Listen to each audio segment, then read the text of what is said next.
characters. You're not like doing like a typical like low forward fireball or anything like that. And let me see this dream combo. Little bounce. Okay. Oh, we got it.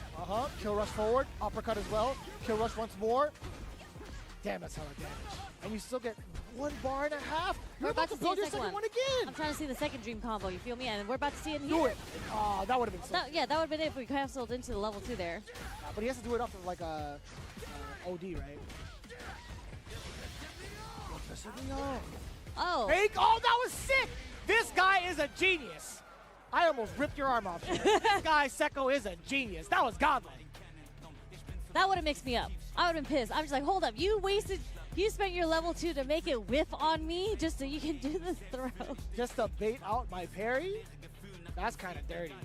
Like, honestly, I thought the tail end of it, maybe the hitbox would like catch the person upon wake up so that it would force the block, right? Yeah, I was literally looking, I was like, what is the 50-50 mix-up he's going to go for? I got mixed because it was just, I'm going to make it win. I definitely got smoked too. I held parry. I did the Yeah. exact same thing that the opponent did. I'm not going to lie to you guys. Akila, my heart goes out to you because I definitely got schmixed, man.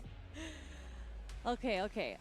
Let's see. So I think we are continuing through round 1. Right. But it's not without hollering out the sponsors that have been throwing down for the CPT this year. And of course, we talked about the CPT in general. CEO 15 now officially part of the Capcom Pro Tour this year. Hey, be sure to register now because that registration is going to be closing on June 2nd for a very good reason, right? We don't want to stress out the TOs. It's coming up real soon in Orlando, Florida. A huge change up and a very welcome one happening June 13th through the 15th of this year. Be sure to register now as time will be coming up real soon. Yeah, it's actually only in a couple of weeks. And it's at a resort this time. Just about a week and a half, yeah. Yeah, so definitely excited to that. I'll be going to that.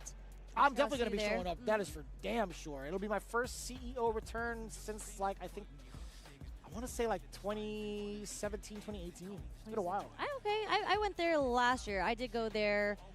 I mean, I haven't really missed a CEO, I think. Online, 2019. Actually, was the last 2019 was the last one. Okay. CEO, but it's not the last time I've actually picked up a Victrix product. I'll tell you what, man. I have like a good majority of like the Victrix sticks from like the initial line, but the way it's evolved right now, like I have the bag, I have like the fight pad as well. I enjoy it a lot actually for a plethora of different games.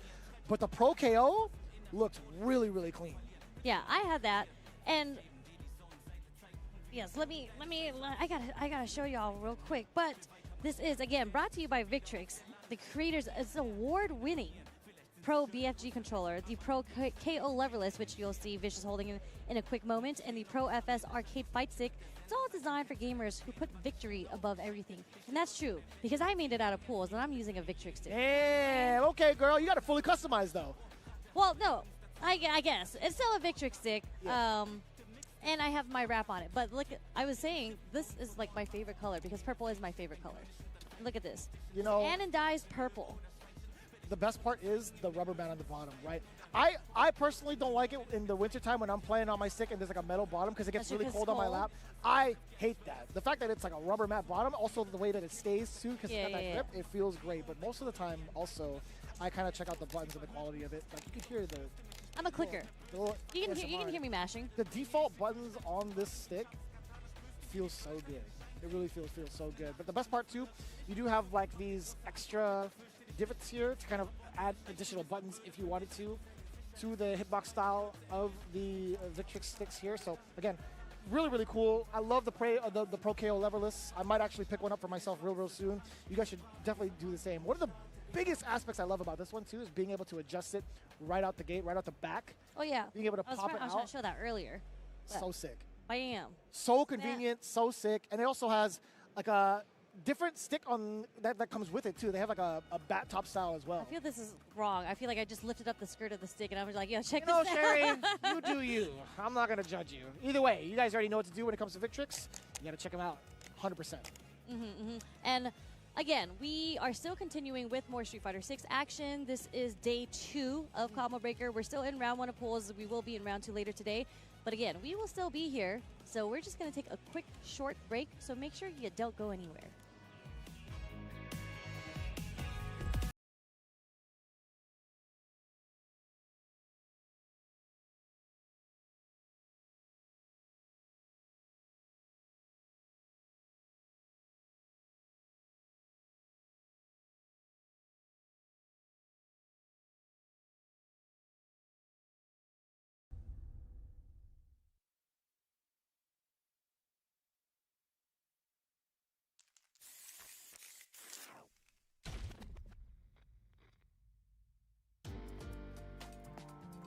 taking a life and giving life? Fighting and living? I wasn't looking to fight to the death.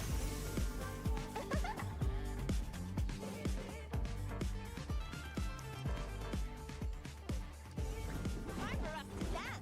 Round one.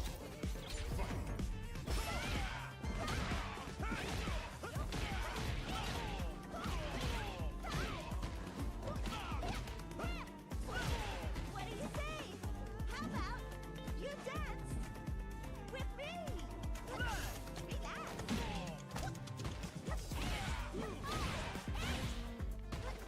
Up you go.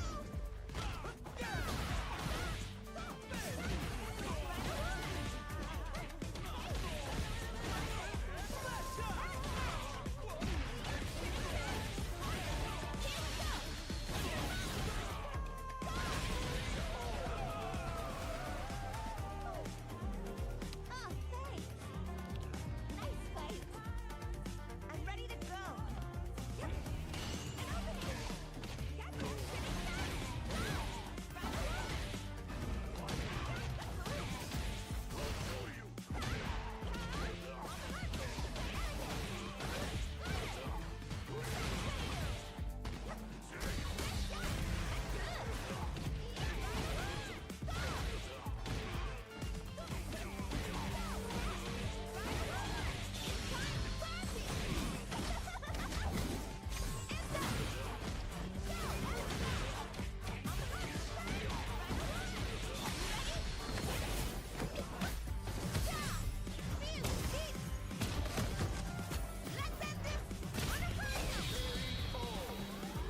All right. That was no sweat at all.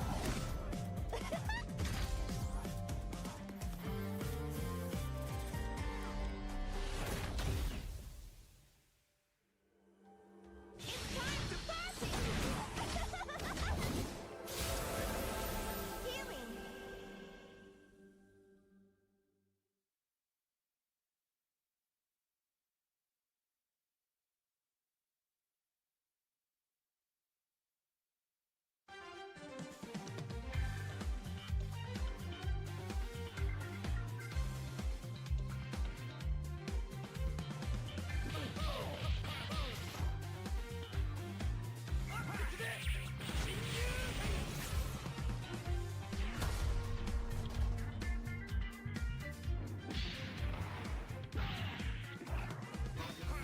Repulsor blast.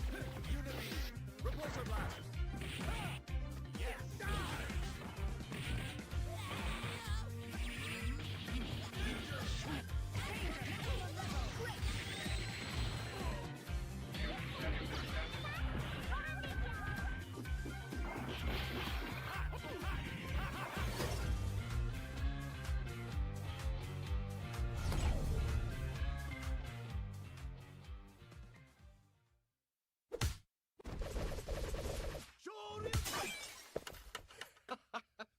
Red Bull gives you wings.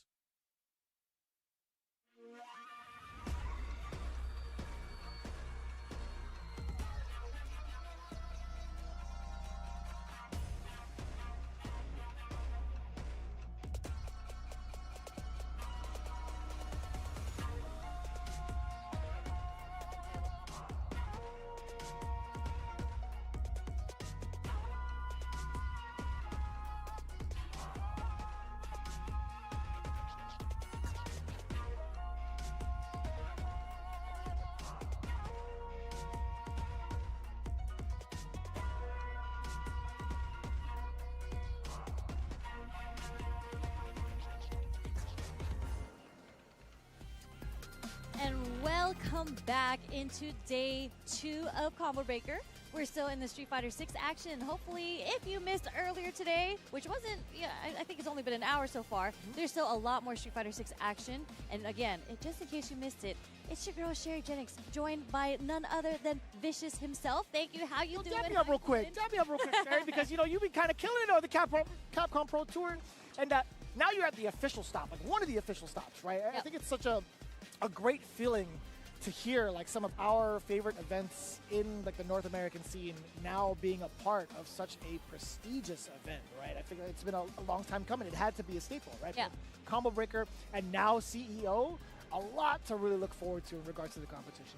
Yep. And just in case you guys missed it earlier before, like the Capcom Pro Tour is officially started. It started with EVO Japan. Right. I think that was like 2 weeks ago. So this is the official second offline premiere stop with CEO happening in June. Then there's Blink.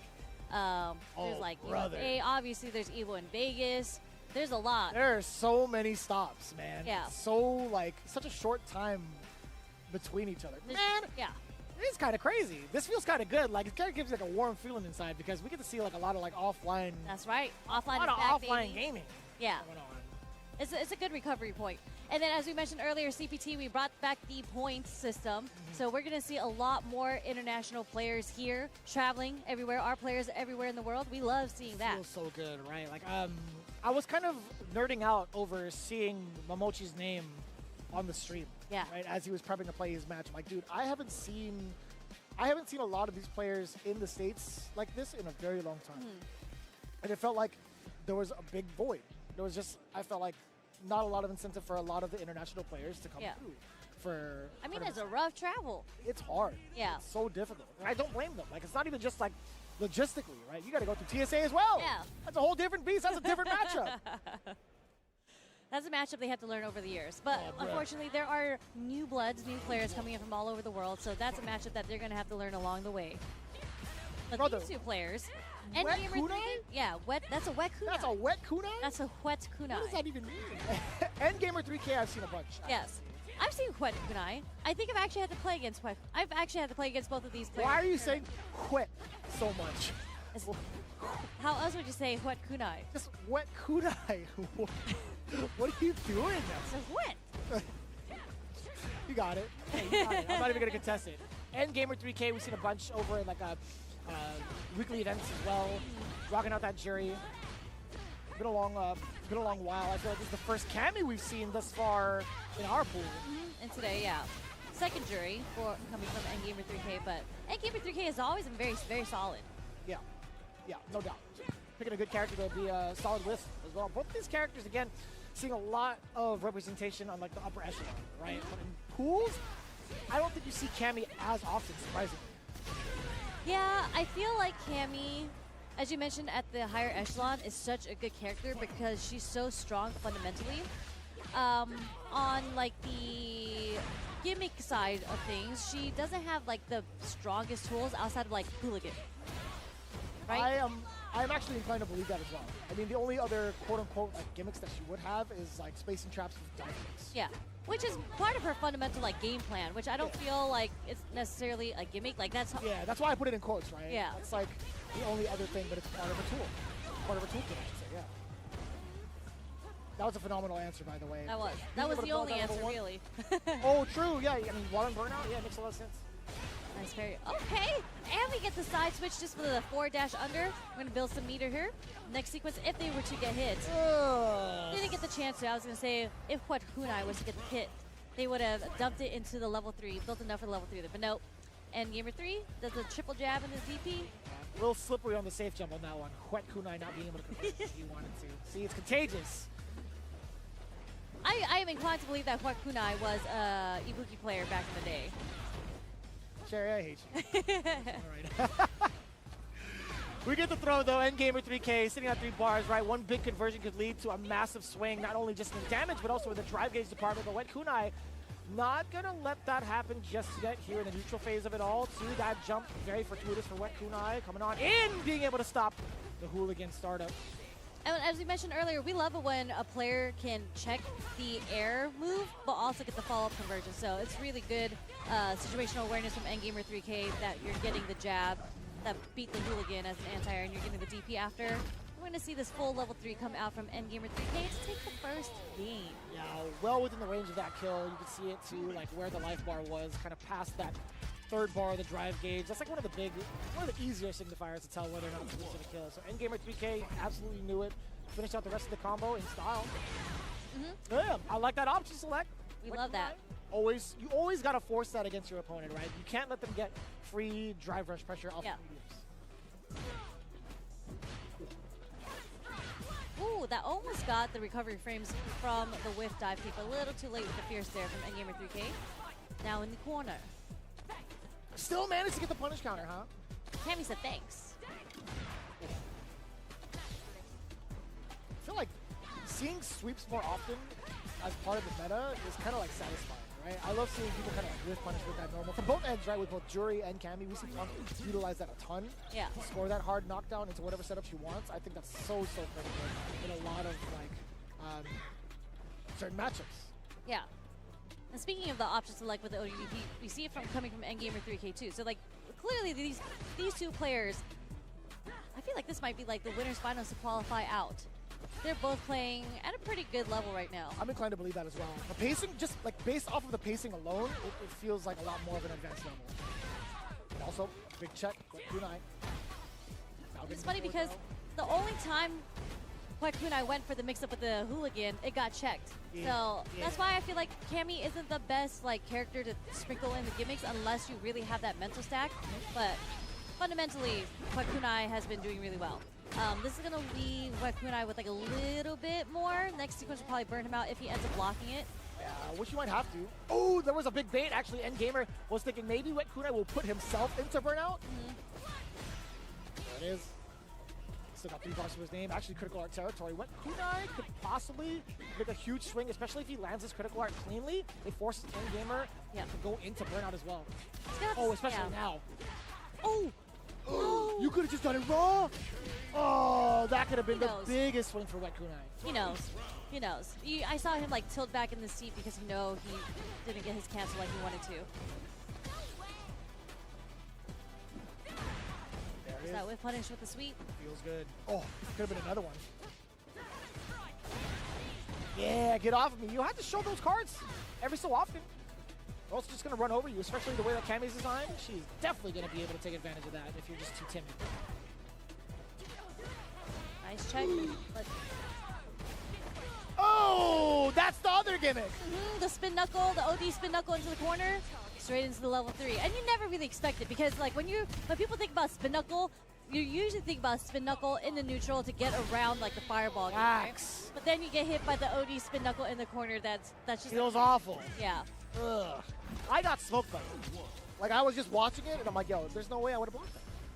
I see the character flashing like that. I'm trying to just walk normally. That was a good introduction on when Kunai wanted to bring that in and do that because I feel like a lot of people show their cards so early in the game because they just want to secure the win. That was a good time for him to bring that out. And we might not see it again because it worked the first time. It might not work the second time. Never say never. Maybe he'll flash it towards the end, like maybe like a match point scenario, or at least trying to like cling onto a round. It might be the OD hooligan throw into the level 3 next. Oh, that would, that one gets everyone. I don't care who you are. Sherry is absolutely right. That one gets every single person. People forget Cammy has that tool. Bruh, I think like put you in a juggle stage. He just like launches you in the air. Yeah. Ugh. You know, Kunai is going to have to find a chance to get a nice wake-up OD dive kick, but doesn't get the... I don't think you get a follow-up unless it is a punish counter or a counter hit. And Gamer 3K could have gone for like what, target combo level 1, no? Yeah. Oh no! Taking it away from Endgamer. Yo, wet Kunai. Yeah. Good stuff on the DI there because, again, when your back isn't against a corner, you sometimes forget that you have to look for the DI that will push you into the corner for the stun. Okay. Feng Shui going. Not punishable. Unfortunate. Not much mileage off the Feng Shui there. No, not really. There was a moment where he could have done like ended into a dive kick, but I don't know if there was maybe an executional error from his side.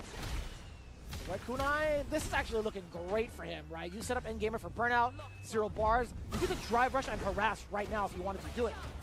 Yeah. No bar. This was guaranteed. Checkmate. Wet Kunai. Moving on further into the pools, man. Excellent work. The first Cammy to show up on stream. Excellent play. Very clean. And you got the Supreme hoodie. Okay, let's see. A little flexing a little bit, you know. It's it's such a fun character to play, like at higher levels. I feel like a lot of the players that are like started to main Cammy, like sure, there are moments where you're learning the character, it feels kind of linear, but like at higher levels, it's so satisfying. Because you can open up the game a little bit, right? You're just like, I can sneak in little things here and there because they're expecting you to like do the patient game where you're looking for a whiff punish, you're looking for a counter poke, and then you sneak things in like the OD spin knuckle, or even we didn't get to see it, but like the hooligan. It's such a wild kind of like thing to understand. It's like when you're playing in ranked in a certain match or like a certain level, like you're playing like maybe master up to grandmaster, maybe even like ultimate master. Like you're playing a certain type of way that feels a little bit linear. But when you're forced to think outside of the box, I think Cammy does have like the necessary tools to kind of like get that part of your brain moving, right? Yeah. You have like certain sequences to space trap with dive kicks. I think that mini game alone is really fun. I think her pressure sequences too are pretty neat. I think like her combos are pretty interesting off of like drive rush too. Like I know it's not just like normal into cancel, right? There's like things you could do with lift upper, excuse me, to get into like big damage sequences or at least set you up for a nice like hooligan after a meaty hooligan axe kick. And right, I mean, and then when we're talking about like the higher echelon of players that get to sneak that in, I feel like Akira is peak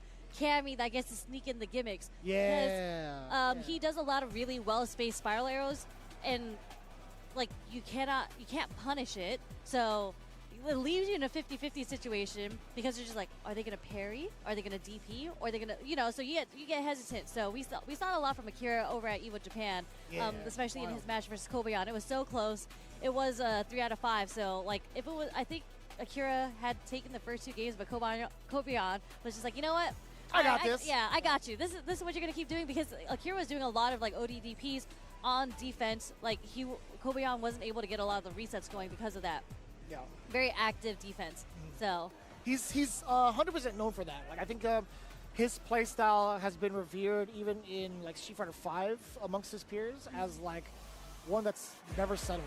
Like, he's always trying to do something in the air. He's always trying to do something moving forward. He'll like dash on wake up and do some like wild things, or he'll do like EX back then, EX uppercut with Cammy. He's so hard to read, like genuinely. But we'll hold that conversation for another time. We got Zed coming in with the Kimberly, Spencer the Savage with Zangief. that's so funny because I was just saying earlier that I would love to commentate a Zangief match because they're always so wild. And Kimberly, like as you mentioned earlier too, she doesn't have a reversal outside of super. So dealing with the Geef pressure is going to be a little difficult unless she's going to spend her bar on doing like supers as a reversal. This is your time to shine, Sherry. And when we get this knockdown, it's going to be a very interesting display, but not close enough to establish the headbutt pressure, and Zed do it. They want the headbutt. What a delay! Did you see that? That was intentional. She was just standing there menacingly. He's just trying to get out of the pressure, which is definitely, I mean, technically, Geef also doesn't have a reversal, so he also has to handle all of the pressure that's coming from Kimberly. That's facts. A little bit of a rough shot. Punish counter. Oh, got the reset from the headbutt into the lariat. Okay, drive rush. No. Slightly overzealous, but you know, as a Zangief player, or like 4 Zangief players, I understand. Yeah, I get that SP. definitely. But You gotta throw it out there as an option. You have to. You have to show off that card, no matter what. Oh! Well, we were ready with the lariat. I feel like that was a pretty good setup coming from Zed too. I didn't realize that the song's not going off for Kimberly at Fet Forain. Is it not? Is that not her song? This is not her song. This is definitely the Fet Forain default song. 100%. I've never. Is this like a tournament mode setting? I have never noticed that before. I'm very bad with music, by the way, so I wouldn't know. I've set all my songs to Sea Viper's theme in every part of Street Fighter 6. So the only thing I hear is Sea Viper's theme in training mode and in ranked and in casual matches. That's fair. Just a little sample is like. Dun, dun, dun, dun, dun, dun. It's like a little bit funkier for like. A little bit funkier. Okay, song I'm gonna have to hear it to really know the difference here. Don't worry about it. Not important. What is important is the pressure that can come through from Zed if he keeps the strings tight. There's a level 3 on Spencer the Savage's side, so, and it's a critical art. So if he's able to get it, it's gonna hurt. Oh, that could have been the start of something great. Spencer the Savage does manage to get What? leverage forward. That had to have been OD Lariat into CA, right? Yeah, but he missed it. But it looked a little far for the cancel too, actually. It had to be off the first hit of Lariat. But to jump knee. We love the homies hyping you up. I don't know if you guys can hear it through our mics, but I'm assuming it was Spencer's and Savage's homies. They are cheering very loudly for him right now. And he was kind of like popping off himself. There was a couple of words coming out from him, if I'm not mistaken. Well, the stomp? I haven't seen that as First stomp, yeah. Yo, he is trying to contest against the driver. That is for sure. You see countering. Oh, this body splash is everything for Spencer. Uh-oh. That's blocked.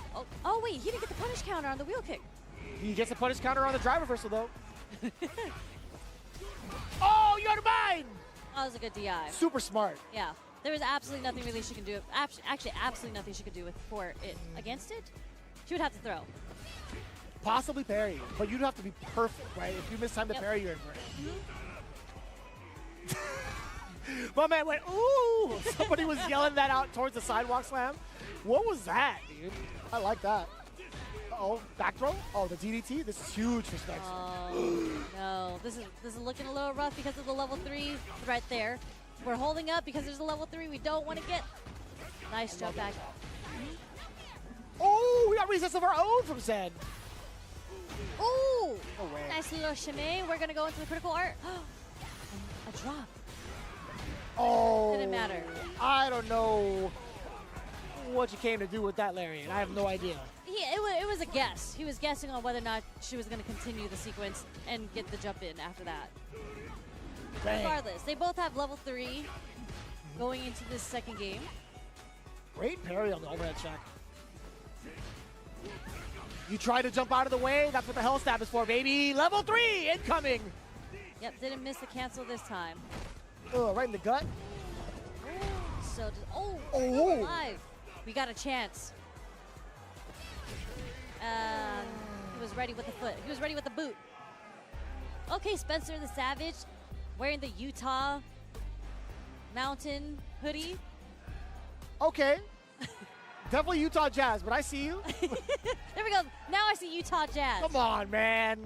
Come on, man. Yeah, Spencer was actually participating late in the auction tournament as well. Okay. The Seoul Zangief representative. So coming fresh from his big bout of last night and also seeing the homies got him powered up. Not a For bad sure. way to start your day. I don't know if he was playing with headsets on because I didn't see him take it off or not. But yeah, when the homies are cheering behind you when you're getting hit, and if you're the opponent, you get kind of like, it's hard to kind of drown out the sound when you hear everyone cheering against you. Like when you're getting hit, everybody's like, yeah.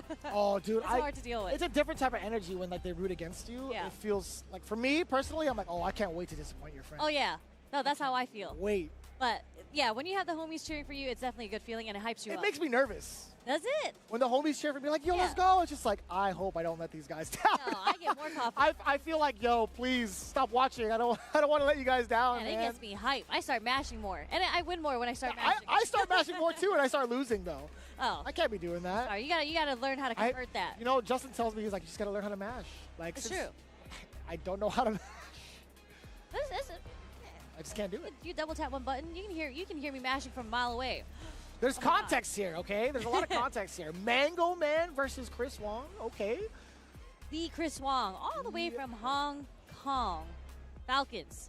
I gotta say, this guy is a legend and an icon. Why? Because outside of the game, this guy knows how to manage real life responsibilities. Yes. Family life, full-time job, and then being able to do professional gaming Yeah. and still being a god at it. Yeah. That He- is. I think he did give up his full time though. So But he back then, he was, did it. yeah. Yeah, When, on the way when to he like. made it into Capcom Cup, he Yeah. was still full time. Exactly. Until he said it himself. He was just like, once I get sponsored where it's enough to cover a salary, because I'm a responsible adult, I will not be playing Street Fighter full time.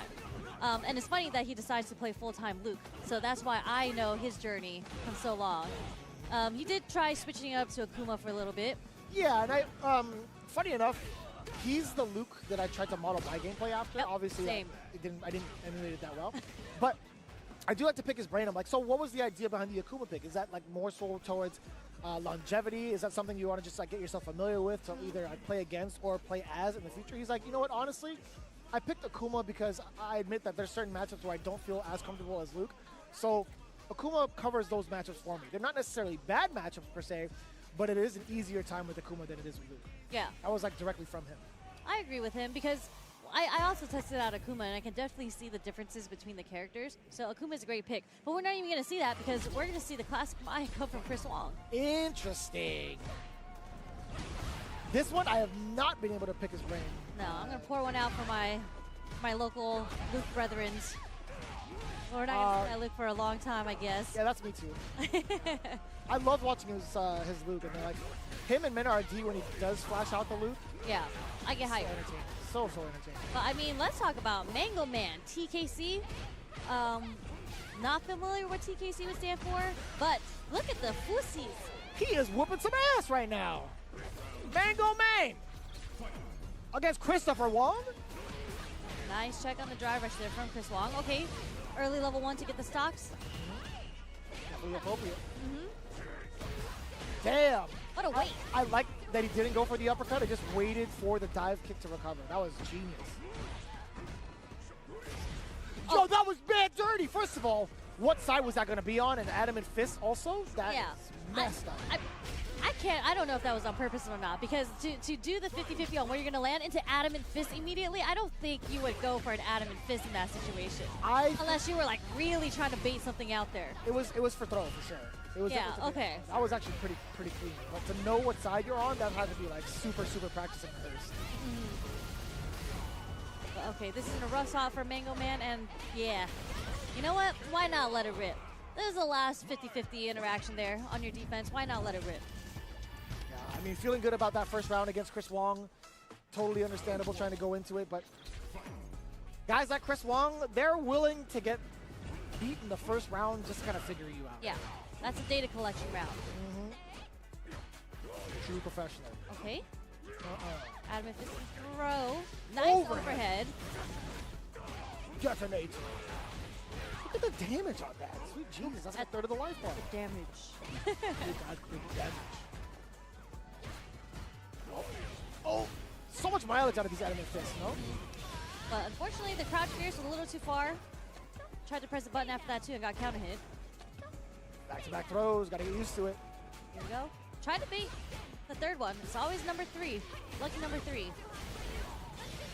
The throw would have worked, but doesn't matter. Chris Wong is going to get started with level 1 anyways, or end this round with level 1. Yeah, Kaguru no Mai getting the enhanced version, a little bit of extra damage on top of Akuma already having, Akuma health. Nice. Not the Akuma health. I'm so glad he's not like a 650 type of character no more. Oh yeah, no. 850, sorry, 850 that he used to be. I mean, those combo videos that you would do against Akuma, I'd be like, rip. RIP to you if you ever did a wake-up DP on block. That got blocked. Also why I don't want to play Akuma. 'Cause I definitely be letting these DPs Yep, same. a lot of the time. And it's like, man, I'm about to be a highlight reel. Oh, nice check. Beautiful. Stand jabs. With the fan. Very clean play from Chris Wong. Mango Man did put up a pretty good fight actually, but unfortunately there was a bit of scrambles there. He didn't get to really capitalize off of like the straight adamant fist that he was getting. It wasn't like big enough, right? In Yeah. terms of like the strength that he was using, it wasn't the type of adamant fist that leads to like so much damage that we usually know and fear. Even towards that last exchange, what was that, like a demon flip? It was a counter hit upon landing, so it wasn't necessarily like something that was checkmate. He wasn't going to get punish countered for it. It was just mostly like him hitting his decision to press a button upon landing because he would have been just fine. He could have just had to like block it out against Chris Wong, but that's the recognition on Chris Wong there. It's exactly that, right? Being able to start off with jab instead because he knew like after a demon flip, it's like he's not going to really be susceptible depending on like how he lands. So I think overall like the awareness, the situational awareness that Chris Wong had was like the benefactor towards like him winning that round over Mango Man. But yeah, Mango Man, pretty sturdy, right? Very good whip competent. punishes, especially in the first game too. Hell yeah. So I mean, in the first round, he cooked Chris Wong, and I was like, okay, we got a match going. But yeah, good stuff on Chris Wong. I think that's something that Akuma players like.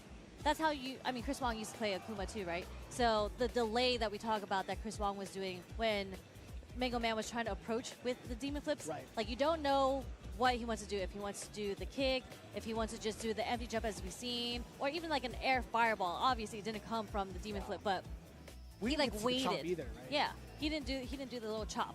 but Chris Wong like waited to see and then was ready to react with like delayed jab, which I think is a very good option instead of usually when you see Akuma go in the air, people always want to anti-air DP. And he All the didn't. He time. didn't go for that at all. He was just like, I'm just gonna delay my response and see how it can follow up when you land appropriately. True. Man, we're getting a treat on stream today. We got Protagonist coming up from Madhouse, but on the other side, Oil King, one of my favorite players, just in general, as a person. but As a also- person, I love Levy. Yeah. But also his innovations with Rashid. But now he's been playing a lot of the Fatal Fury characters, right? He's been playing Mai, he's been playing Terry, primarily. Like, he got himself into Capcom Cup because of Terry. Yeah. Pretty damn good. I mean, he's at the level where like if you put any character in his hands, he's really gonna find out like how he wants to manipulate that character. And Oil King has a very special way, unique way of playing these characters. He is a very fast-paced, heavy on the offense, and it's hard to read on defense type of character. Truly, Or right? player, yeah. One of the biggest trademarks that he does have is his willingness to do like OD spinning mixer. Even in Street Fighter 5, right? EX spinning mixer. Yeah. It was so hard to tell when he wanted to do it, and people kind of like fear him the most. And that's where he got, I think, the most mileage against his opponents in a lot of the tournaments he's played in. Yeah, but Protagonist, I think Protagonist, I've seen him in a couple of tournaments too, and he does pretty well. Usually, I think usually within like top 16, top 8 of some tournaments, so definitely not going to be an easy opponent. And this is an early, very early stun too for Protagonist, so he's going to gain his meter back, still have a chance to fight, but what a little dirty mix up there, empty jump low coming from Oil King. Oh, that's also mad deceptive. Just to walk up within the range where you thought there was going to be a throw. It was the perfect micro shimmy. Number one. Ugh.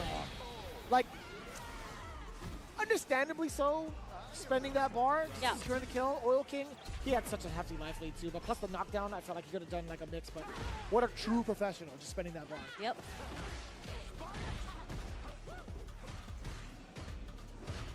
That sequencing is so hard too. Like, you set yourself up nicely for a space trap and then throw out that roundhouse just in case. And like, those are the times where Jury even like wants to press the button, right? From that range. Yeah. Her medium kick is such a great detention tool. Her roundhouse would be also phenomenal.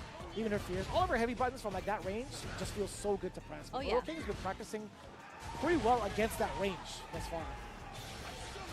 We're going to see the level 2 Yasar come out, and Protagonist actually dashes forward into it. Probably thought there was a little bit more space to like dash block in time. Fortunately, was not the case. No shimmy there, but We okay. finally get a big opening from Protagonist down below. Go for the throw here. It's okay to take the forward throw in this situation from Oil King. That is unfair. That was actually unfair. My man went above the Yeah. low medium kick. That was an interesting, I think it's the forward roundhouse after the run that gets right. you that. It's interesting to do in that situation, but it worked out. I want to actually double check that input. I'm kind of like thinking about it right now. I'm like, wait, how does that input go again? I was practicing Rashid like a good amount, but I'm like, he's got so many things, man. So many tools. He does have a lot of tools, and his normals range from like all the different directional inputs and what you can cancel it into. So yeah, that kick is just raw forward heavy kick. Forward heavy Yeah, kick, because okay. the run one is kind of like a split kick. It's like a two-hitter, and depending on like how you do it, it can like bounce, right, to get like a continuation. off of Gotcha. it. Okay, okay, okay. I had to double check. I'm like, wait a minute. Forward, not I the run forget. one. Gotcha. Because I was Yeah. like, I don't think I did see him run, but I don't know, man. I'm missing a lot this morning, so. I was more so focusing on Protagonist and what he was going to do to like lock down Oil Kick. But yeah, forward heavy kick is such a good tool, man, to get over like, some of those numbers. And it's particularly well on Jury because of her low fireballs. I think they use that move to go over lows. 100%. 100%. That was a really good call. Pretty awesome too. I mean, Protagonist has been in the corner for a very long time for majority of these rounds. Damn! That was a sweet fifth punish. The walk back. Side switch too, man. Oil King is just so fluid with his head. In terms of like what he wants to do, right? Like what his objectives are to like either side switch, get safe jump setups on you. He's got it all, man, and it just feels so smooth. Okay, we get the walk up, the double throw, you know? I pressed it twice as well. I He get it. If he walks out of the range and doesn't punish me, it's like, he's got to throw now, right? He's got to Yeah. throw now. I'm pressing it. Yeah. Hard situation to be in. Oil King, that was a very good call on him to just walk up with the level 2. Like, there's a huge mental stack with that tornado coming at you. So good stuff from Oil King. He's looking so serious up there, man. Yeah. But he's like the happiest, jolliest person ever. Yeah. He's actually mad funny. Yeah. He's actually mad, like, personable. Like, he's easy to talk to.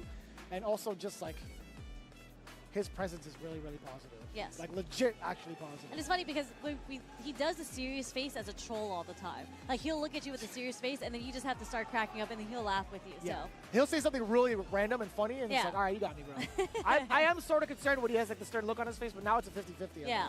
Like, is he actually angry? Is he salty about something, or is he just trolling me? He's usually just I trolling. never want to ask either, right? Because, like, if it does happen, it's like something involved with like, a tournament run. I'm like, Yeah. okay, I don't want to. Oh, yeah. I'm Yeah. not No, gonna- when they lose, you leave the players alone. You do not. You know how You do that not say goes. a damn thing. Funny enough, like, there are certain moments where I see people kind of like, yo, can I get a picture with you? Most of the players have been really, really cool about it. They're like, yeah, man, let's take this photo They've been with trained, but sometimes a tweet does come out. And usually when you're just talking to the friends, you know, even at the bar, everyone's been hanging out at the bar late at night. They're always just like, yo, man, this guy literally watched me lose. And then he really tapped me while I was wrapping up my single. I was like, yo, can I get a picture? That happened to me at EVO Japan last year. You told me about that. I was allowed to compete, and I had dropped a sequence that I made it out of pools day one, right? And Yeah. this I dropped a sequence that was really, really easy. It was just an input error on my end, right? And I was kind of like devastated because I'm like, that's the only time I get to compete in Yeah. Street Fighter 6. So I was just kind of like, I've had my head down on the desk, and I was just like wrapping up my stuff. And this lady, this older lady, was like, hey, I would love to take a picture with you. Like, you do such a great job, etc. I'm like, I had to snap out of it and be Yeah. like, okay. Media training. Not even that. It's just like, it's when you think about it from the perspective, it's like, damn, it's like people actually want like pictures with you. Yeah. Like, that's a really cool and crazy feeling. is. Like, I've never, even for some of the players, like I don't know if they've ever really had that outside of like, you know, gaming Yeah. before, right? So it's like, you gotta count your blessings type thing. Of course, So of it's like, course, man, of course. For you asking me for a picture, autograph, etc., no problem at all. I'm super down. Oh, Pilch I've actually seen over at ECT last year. Okay, that makes sense. Doing a He's pretty from good New job. Jersey. Yeah, he did a pretty phenomenal job with that Terry. No, sorry, not Terry, but like I forgot who he was playing before, but But now he's playing Mai. I guess he's a my main now. Interesting. Yeah. But Riddles, he's got to be the Terry here. Obviously, he is the Terry main. If it's not this game, it's his former game. Yes. I mean, when you have a character that you just love so much, how can you not excel because you want to play this character so much? You're in the lab with this character all the time. True. Oh, and we have a modern Mai coming from Pilch. Yeah. Not even the classic. And Riddles has experienced like exponential growth in regards yeah. to like his Street Fighter prowess, man. I think he's learned so quickly. And he's brought some of the other former competitors in with him, right? I'm kind of blanking out on some of the names at the moment. Oh, actually, DeBuzz. DeBuzz is playing a ton of Street Fighter 6 right now. Yeah. Fatality as well. A lot of the That's right. times they're just like Where is gathering. Fatality? I don't know. I haven't seen him in a I- while. The I last time haven't I saw him in person was ECT. Yeah. I haven't seen Fatality in a while, but the Buzz is here. So Yeah. shout out to the Buzz. I actually lost to him at Level Up Expo a couple weeks ago. So He's goated though. He's pretty damn good at this game. yeah. He's That dope. was kind of sick. You know, he got those. That was pretty far too. For the second hit to hit as a punish counter, that was pretty goated. Oh, this is tough. Oh, do it again. Do it a third time. You won't. You know, it's okay to take those overheads, really. Well, now you can't anymore, so. We're both going to get the meter back. Oh, they both stared each other in the face, and it was Riddles who came up on top with the back throw. Yeah, not something that's too risky for him, right? Because he had all the life in the world to take multiple risks. Yeah. And we've seen, you know, no punish there, so no harm, no foul. Okay, good calling against the normal from Belgium. Ooh, dropping this. Oh, that was sick. Totally worth the meter. The back dash. Yeah, getting the punish counter on the whiff throw from Pilch. Something that the higher echelon is also very good at doing is like reading when you want to go for the through loop and getting the backdash punish counter for it. Pilch is making all the right reads against Riddles, and also like the containment and discipline of preventing him from getting out of the corner has been pretty damn top notch, yo. Ooh. I'm liking this from both. Ooh, I hit that. The crumple on the roundhouse is a punish counter all the way into the corner. Fan. This can't go ball. I'm actually mad impressed. Sorry, go ahead. No. I was just calling out the play. Oh no, a little too far for the You jinxed it. You jinxed it. We jinxed it, Sherry. I mean, it happens. It happens. And he'll be fine. He'll recover from it. See, Just there we like go. that. I mean, that's just something so strong from Mai because, like, you saw how Pilch walked back just to see what Riddles wanted to do, just in case he wanted to do a button. Uh-oh. Oh. Nice. Just in case he wanted to do a button, he was ready to whip punish, whether it be with, like, the Fierce or the Roundhouse or even low forward. But because he didn't, that small little hesitation there, Pilch was able to get the OD fan and get the pressure back in again. So something that's just so strong with Mai as a character is the ability to, like, switch up immediately and get back on the offense because of OD fans. I can see that. Yeah. Huge night and day difference. I love that emote, by the way. Wink? Yeah. Very, very cool. Very cute. Pilch, night and day difference in regards to tightening up his offense as well. Not afraid to show off the throw loops and also keep it ambiguous as to what the strike throw game is going to be about for him. That was, I think, one of the biggest W's he had going into game 2. Yeah, and something that people, just in case they didn't know, just if it's not OD fan, her fan is like not a projectile. Like you swat it away, basically. You hit it away. But if it is the OD fan, that is a true projectile. If it's charged up as well. Yeah. If you charge up All the the enhanced regular ones fireball, are. the enhanced ones are true fireball. Damn! That's modern, baby! I was going to say, yeah, that's modern. That is a level 1 reaction to a crack shoot? Yeah, that's modern. Yeah.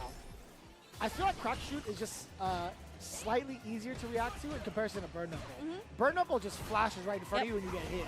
I can't tell you how many times I've been counter hit by that thing. Oh, easily. When I'm trying to like just walk forward just to like close the gap, I get hit by burn knuckles all day. Feels awful. Oh, give me that. Okay. People Throw are one. popping off. Didn't even get a chance. You got ODDP. Oh, you thought it was your turn to actually, or actually maybe your time to steal a turn with OD uppercut. Riddles, both players looking at match point. Slight advantage towards Riddles. He does have 3 bars to his name now. Pilch, what are you going to do to get Riddles off? I don't know, but Riddles is doing a good delay on his strings right now, and that is a punish counter throw. So a lot of plus frames here on the drive rush overhead too, and we're going to dump into level 3. That's it. Well, 2-1, just in case he needed it, and he did. He had all the bar, and just a perfect. Damn. Well, that was good. That was good. Look how serious Riddles is. He's not Riddles, even, you won. He's not even looking. Do you know towards that you Pilch. won, Riddles? It's not over yet. Job's not done. Job's not finished. What is there to be happy about? Okay, he at least acknowledged Pilch. He gave a smile. He gave a quick smile. Yeah. Damn, bro. Okay. No Johns, no excuses. That's a cool ass shirt. That is a very cool shirt. I never actually got to talk to this guy, but I mean, like, I talked to You him never talked to online. Riddles?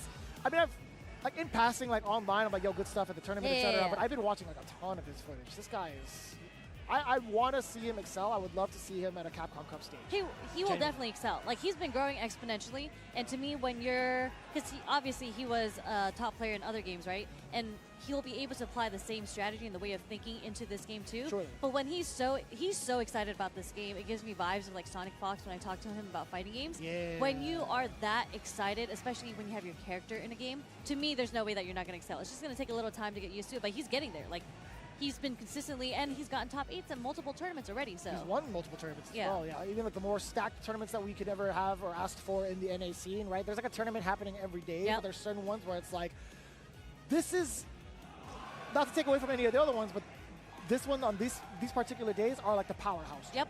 Tournaments, right? But luckily enough for us all, I mean, we get that type of experience and exposure so often, right? And Riddles being a part of that has only set him up for success these last couple of, I want to say months, honestly. Yeah. DNB Cool going up against Servo. Names that I'm personally I'm not too familiar with just yet, but we're going to find out what character is going to be played out. Yeah, I think this is also to qualify out. I think Servo is the 2nd seed in their group. Tokido was the 1st seed in that Word, group, so okay. maybe we'll get to see some Tokido play. But Servo, I know, is out from Ohio. Okay. So shout out to the Midwest, Ohio. Original Seasons Beatings location. Only thing I know about Ohio is Rob TV. That's facts. Shout out to Rob TV. He's Let's probably go, watching Rob. right now.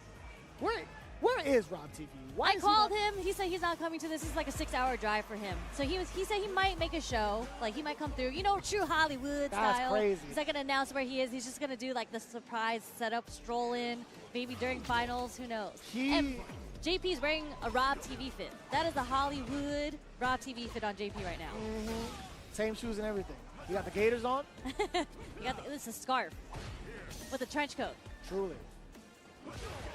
Do you think Rob TV would ever wear like a hat like that though? Yeah, I can see him in it. I can see him. I can see I him can in see him one. with a cane. But we'll, Not You because he know- needs it to walk, but no, I get you. I get you. Honestly, I think I can too. I didn't realize that JP's wearing a brooch, by the way. oh, I see that now too. Yeah. I can see Rob wearing that. This entire outfit. This might be the Rob TV fit. Yeah, for sure. In the same color scheme too. It's just so clean. Yo, Servo is actually playing mad clean as well.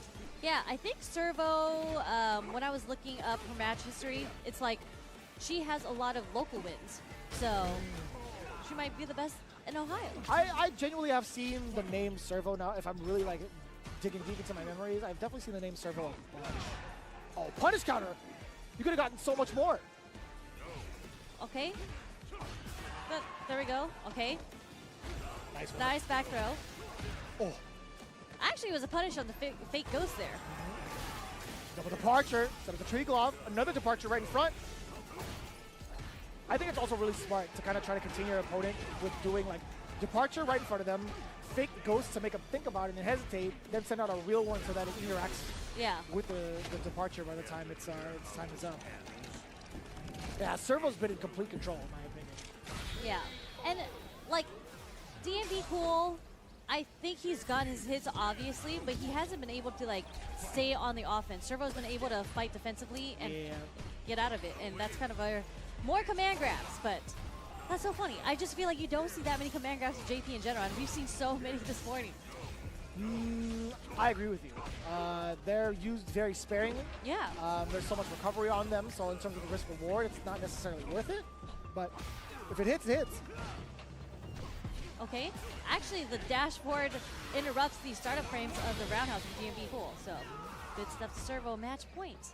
Yeah. DMB Cool is struggling right now. Not a lot of big conversions off of the hits he does land, and also trying to sneak away with the drive rush when it's been contested so often has been kind of a problem, right? One of the biggest things that we had seen earlier on from DMB Cool, like he did have a run step kick punish counter and did nothing afterwards, right? You do have an opportunity to get a really, really fat link off of it, but Servo right now is not going to give DMB any sort of chance to get an opening, right? Up until this point, man, commentator's curse right on time. Or a blessing. That was more like commentator's blessing, because you got Perhaps. him the opening. Uppercut! It was a little far. No, I would've hit. It 100%. definitely would have hit because Ken's moves so forward, but I mean, this is a rough situation. You're about to get level 2 at least to secure the deal. Ooh, that would have been the classic start, right? Even hit or block, getting that cane out, cancel into level 2, forcing that guess, it would have been so difficult. Servo with a very, very clean W. Very nice. Going to move on to the next round, I believe.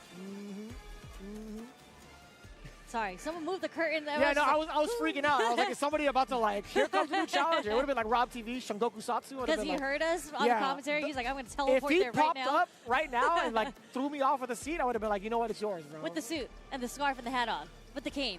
That's what I would have Let me really tell you a known. little something about Hollywood.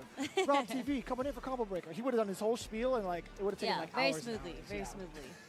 I would have given up my spot for him. We both just leave and he would just This is him by commandeered like himself. the station by himself. Yeah, we could do that. We could easily do that. But we got a job to do here. We're still going through what pool G1, right? If I'm not mistaken, this is the G2. last match of that block. So pretty cool to see in regards to like the amount of competition, right? In terms of like, Nice one. Let's go. I thought I wasn't going to be able to see Triumph today. But the fact that we get Nice One and Triumph, so this is actually a treat. Nice One's been around the block for quite some time. I feel like Triumph is one of the more rising stars from Season 1. Part of Justin Wong's series that he had thrown down. Yeah. I can't remember the name of it because I'm also really, really tired. Same. I mean, Okay. there's been a lot of events So I just feel like all the names get jumbled in my mind. I just I'm have to sorry, like I have to Justin. read it. Yeah, I just let Justin know. I'm so sorry. I know Suspect is probably listening in too. He's like, come on, you guys. Yeah.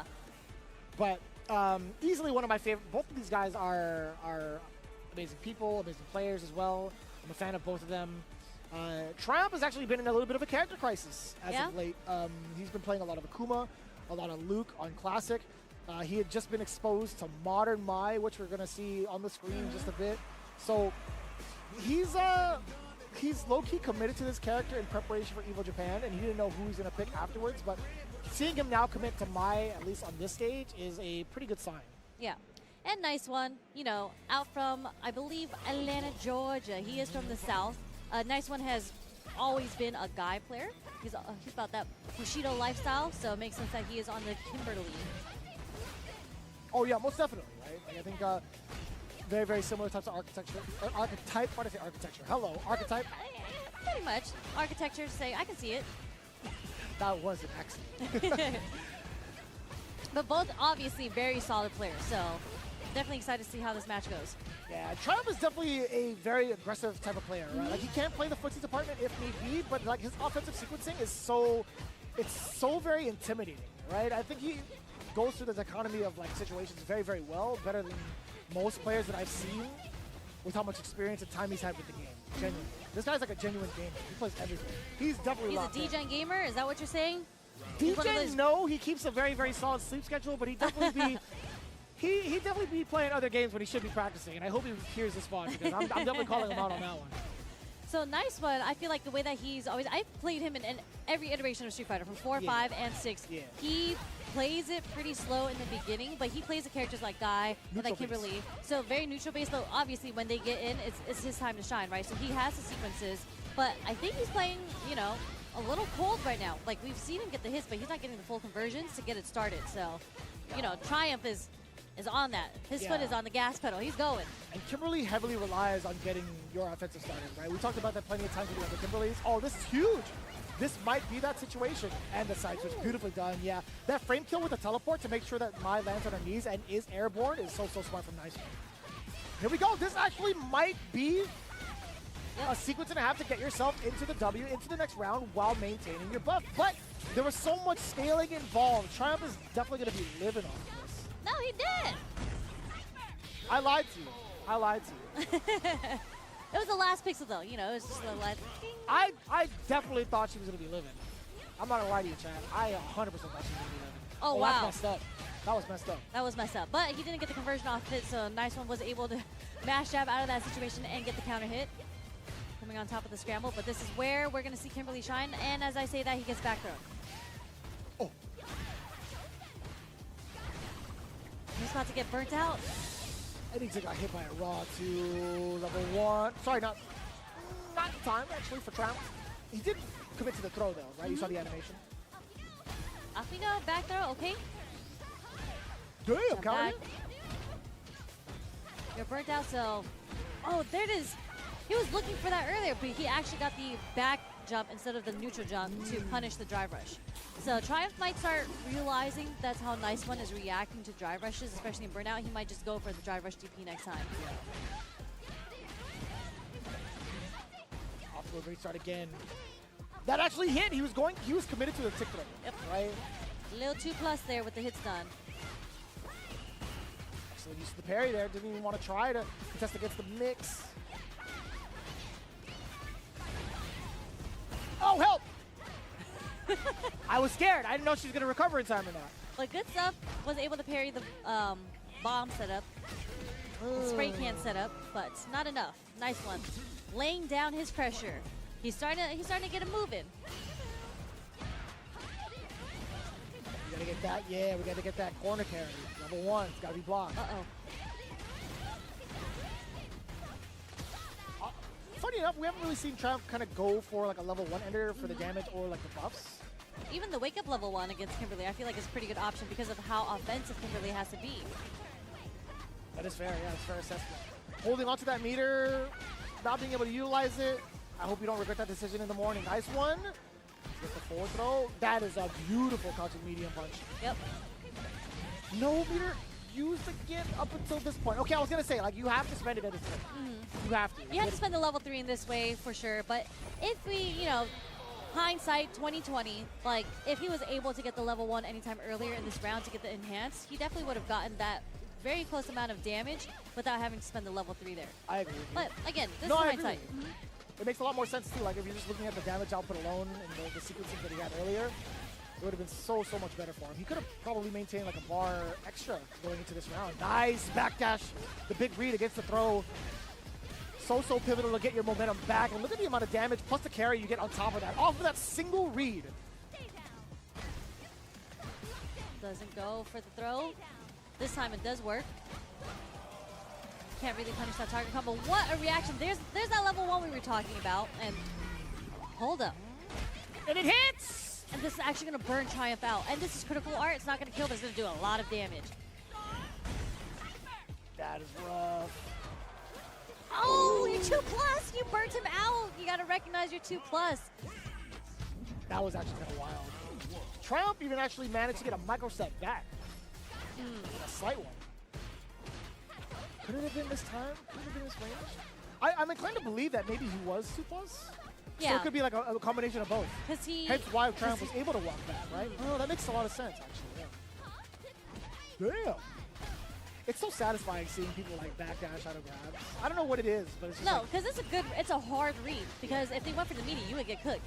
But because you're hard reading the throw and the backdash works for you, I love commitments like that, and you're making the right choice there. very, very close knit in regards to like the drive gauge battle, but nice one going for the Bushin kill. I think maybe upon landing, like sure, like towards the last bit of the active frame, so maybe catch somebody off guard, but I think Triumph was bad far, no? I think he was like, he thought he was going to get anti-air there, so I think he might have just been going to trade like air to air. Okay. But Triumph actually did not go for the anti-air in that situation. Oh, he was still bad far, too. Didn't get the conversion to the standing medium kick for it to combo. Okay, we're going to take it back in the corner. Nice one is going to have to make the comeback here, but we're not going to go into level 3 yet because that was off the perfect carry, but this is we it. got to now. He's such Shinobibachi into the level 3. Triumph narrowly making his way back. Although it is a 2-round straight dub in game number 3, it was looking kind of shaky. Oh, nice one. Such a nice guy. Yeah. Losing with a smile. That's hard to do. Triumph's chatting up with him a little bit, Yeah, right? yeah. He was definitely like, yo, I almost got cooked. Like, he's definitely a really, really humble cat. It's fun to watch, too. And I like the Yun and Yang sweater. The man just, he's stealing my stuff, man. I was going to say, those are your characters. Well, not Yang, but yeah, you know. We definitely showed up to ECT wearing the same exact hoodie. I'm like, yo, one of us has to go back to the hotel room. It's and one change. of those And things. he's like, good luck, buddy, because I got to stay here for pools. I'm like, yeah, you're right. So did you go back and change, or you were just like, nah, we're twinging it out today? Hell no. I didn't change at all. Yo, shout outs to both of them. Both of them are my boys, man. Nice one and Triumph. It sucks that they have to face each other in pools that early. Yeah. But it's cool to see them still like heavily competing. I mean, that's winners. So I'm pretty sure Nice One will make the fight through losers. He still has a chance to qualify into round 2. That's happening later today. Yeah. So with that in mind, I actually think we had just wrapped up majority of the G blocks. I think that was the last part of our bit, at least. If I'm not mistaken, but you know, that's the best part about it. We got so much more to go through. The day has barely begun, and you know what? If you are here, I want to say in the stream and in person, be sure to check out merch.10-o.gg for all of the cool new bits of merchandise that has come through, like the Akuma Heaven crew neck. This is actually really, really sick because it pops out so well. Like the gold color customization on this exact crew neck. I love crew necks. It's sold out at least here, I think, pretty quickly. I know Yipes is wearing the Cherry Blossom Ryu on the bottom left a little bit earlier. I actually had a chance to feel out the Genbu Temple desk mat as well. Very similar to the Jazzy NYC one in terms of the dimensions, but like quality-wise, it feels so good. And obviously, they have plenty of other designs available. They restocked some of your favorites, like the Ninja Star Pop. That one is actually pretty clean. Again, if you guys want to check it out, scan that QR code down below. Really, really cool merch, and it's the first time I feel like a lot of the gamer-eccentric merch and clothing has really felt good to wear, like streetwear-wise. Yeah, I mean, you're wearing one right now. That's right. That was, I think you bought that at EVO Japan, right? I sure did. So yeah, definitely the FGC is stepping up their merch game. But talking about EVO Japan and traveling all over the world, we can talk about CPT World Warrior that is going on. Registration is open right now. I believe most of them are happening towards the end of January, but the registration is open live right now. So you want to make sure you register just for a chance to compete and win a spot into Capcom Cup from your region. That's right. Capcom.us/WW25 for all of your schedule and informational needs in regards to how to participate. This is your journey, your exact path into Capcom Cup 12, starting with the World Warrior. And it's such an amazing time to see like all the regions represented and see like some of the big spotlights being shown to the regions that don't necessarily have access to some of these big majors, but for the most part it's so cool to see like who's vying for those points, who's vying for that Who's struggle, the best right? from your region? That is a hell of a title to carry. And then you get to go to Capcom Cup where you duke it out with everyone else in the world for the title of being the best Street Fighter player in the world. That's sick. And again, here with the official stop, we have to give a big shout out to Turtle Beach, throwing down their headsets for our prestigious event here at Combo Breaker this year. Be sure to unlock 10% off your first order at turtlebeach.com, whether it's used for the Stealth 500, the 600, in fact, the 700, or the Stealth Pro. Raise your rank with all of the Stealth wireless headsets. Actually, looking pretty damn cool. I still remember like my very first pair of like competitive headphones have been from Turtle Beach. Yeah. I mean, Turtle Beach, they've been in the game for so long now, and it's cool to see what gaming headsets used to look like back in the day to what it is now. This is the Stealth 700. I saw the Really Pro on the cool. graphic earlier. I think that's the one that I would aim for because, you know, I'm a pro. But Stealth 700, it's sick. All of them are sick. So you want to make sure you guys try these out. Get a couple for yourself, especially with a 10% off. We love On your very we first love order? a sale. Yeah, most definitely. Can I get to keep this, right? I mean, it Because was they're on like, your we side. need you to kind of like show this off in between like. Maybe we can play for it, you know? No. I'm holding it, so I feel like I get to keep it. Either way, I feel like I'm going to try to walk away with this towards the break. In the meantime, do not rat me out. Don't let anybody know that I took it. But genuinely, we appreciate you guys coming to hang out with us for our first set of pools here at Street Fighter 6 at Combo Breaker. In the meantime, Sherry, any last words? I before mean, we switch up? this is it. I'm Sherry Jennings. He's Vicious, and we're about to sign off. But again, don't go anywhere. There's way more Street Fighter 6 action today.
This is gonna be a match to remember. Fight!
challenger. Here comes a new challenger.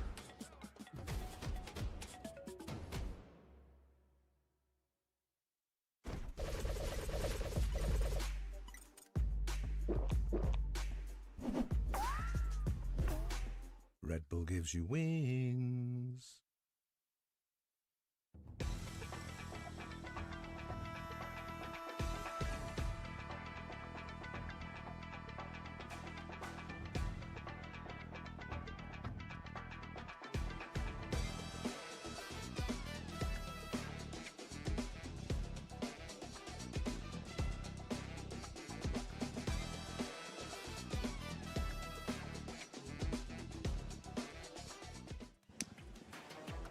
It's the H pools of Street Fighter 6 here at Combo Breaker 2025, the 10th year of this thing happening.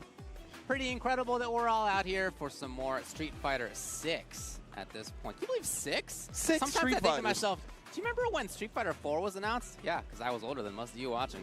Wow. We have the H pools like coming that. up, and Ultra David and Ringe, you got everybody out there, in this set of Disaster. pools, some of the players to watch for include Talk to me.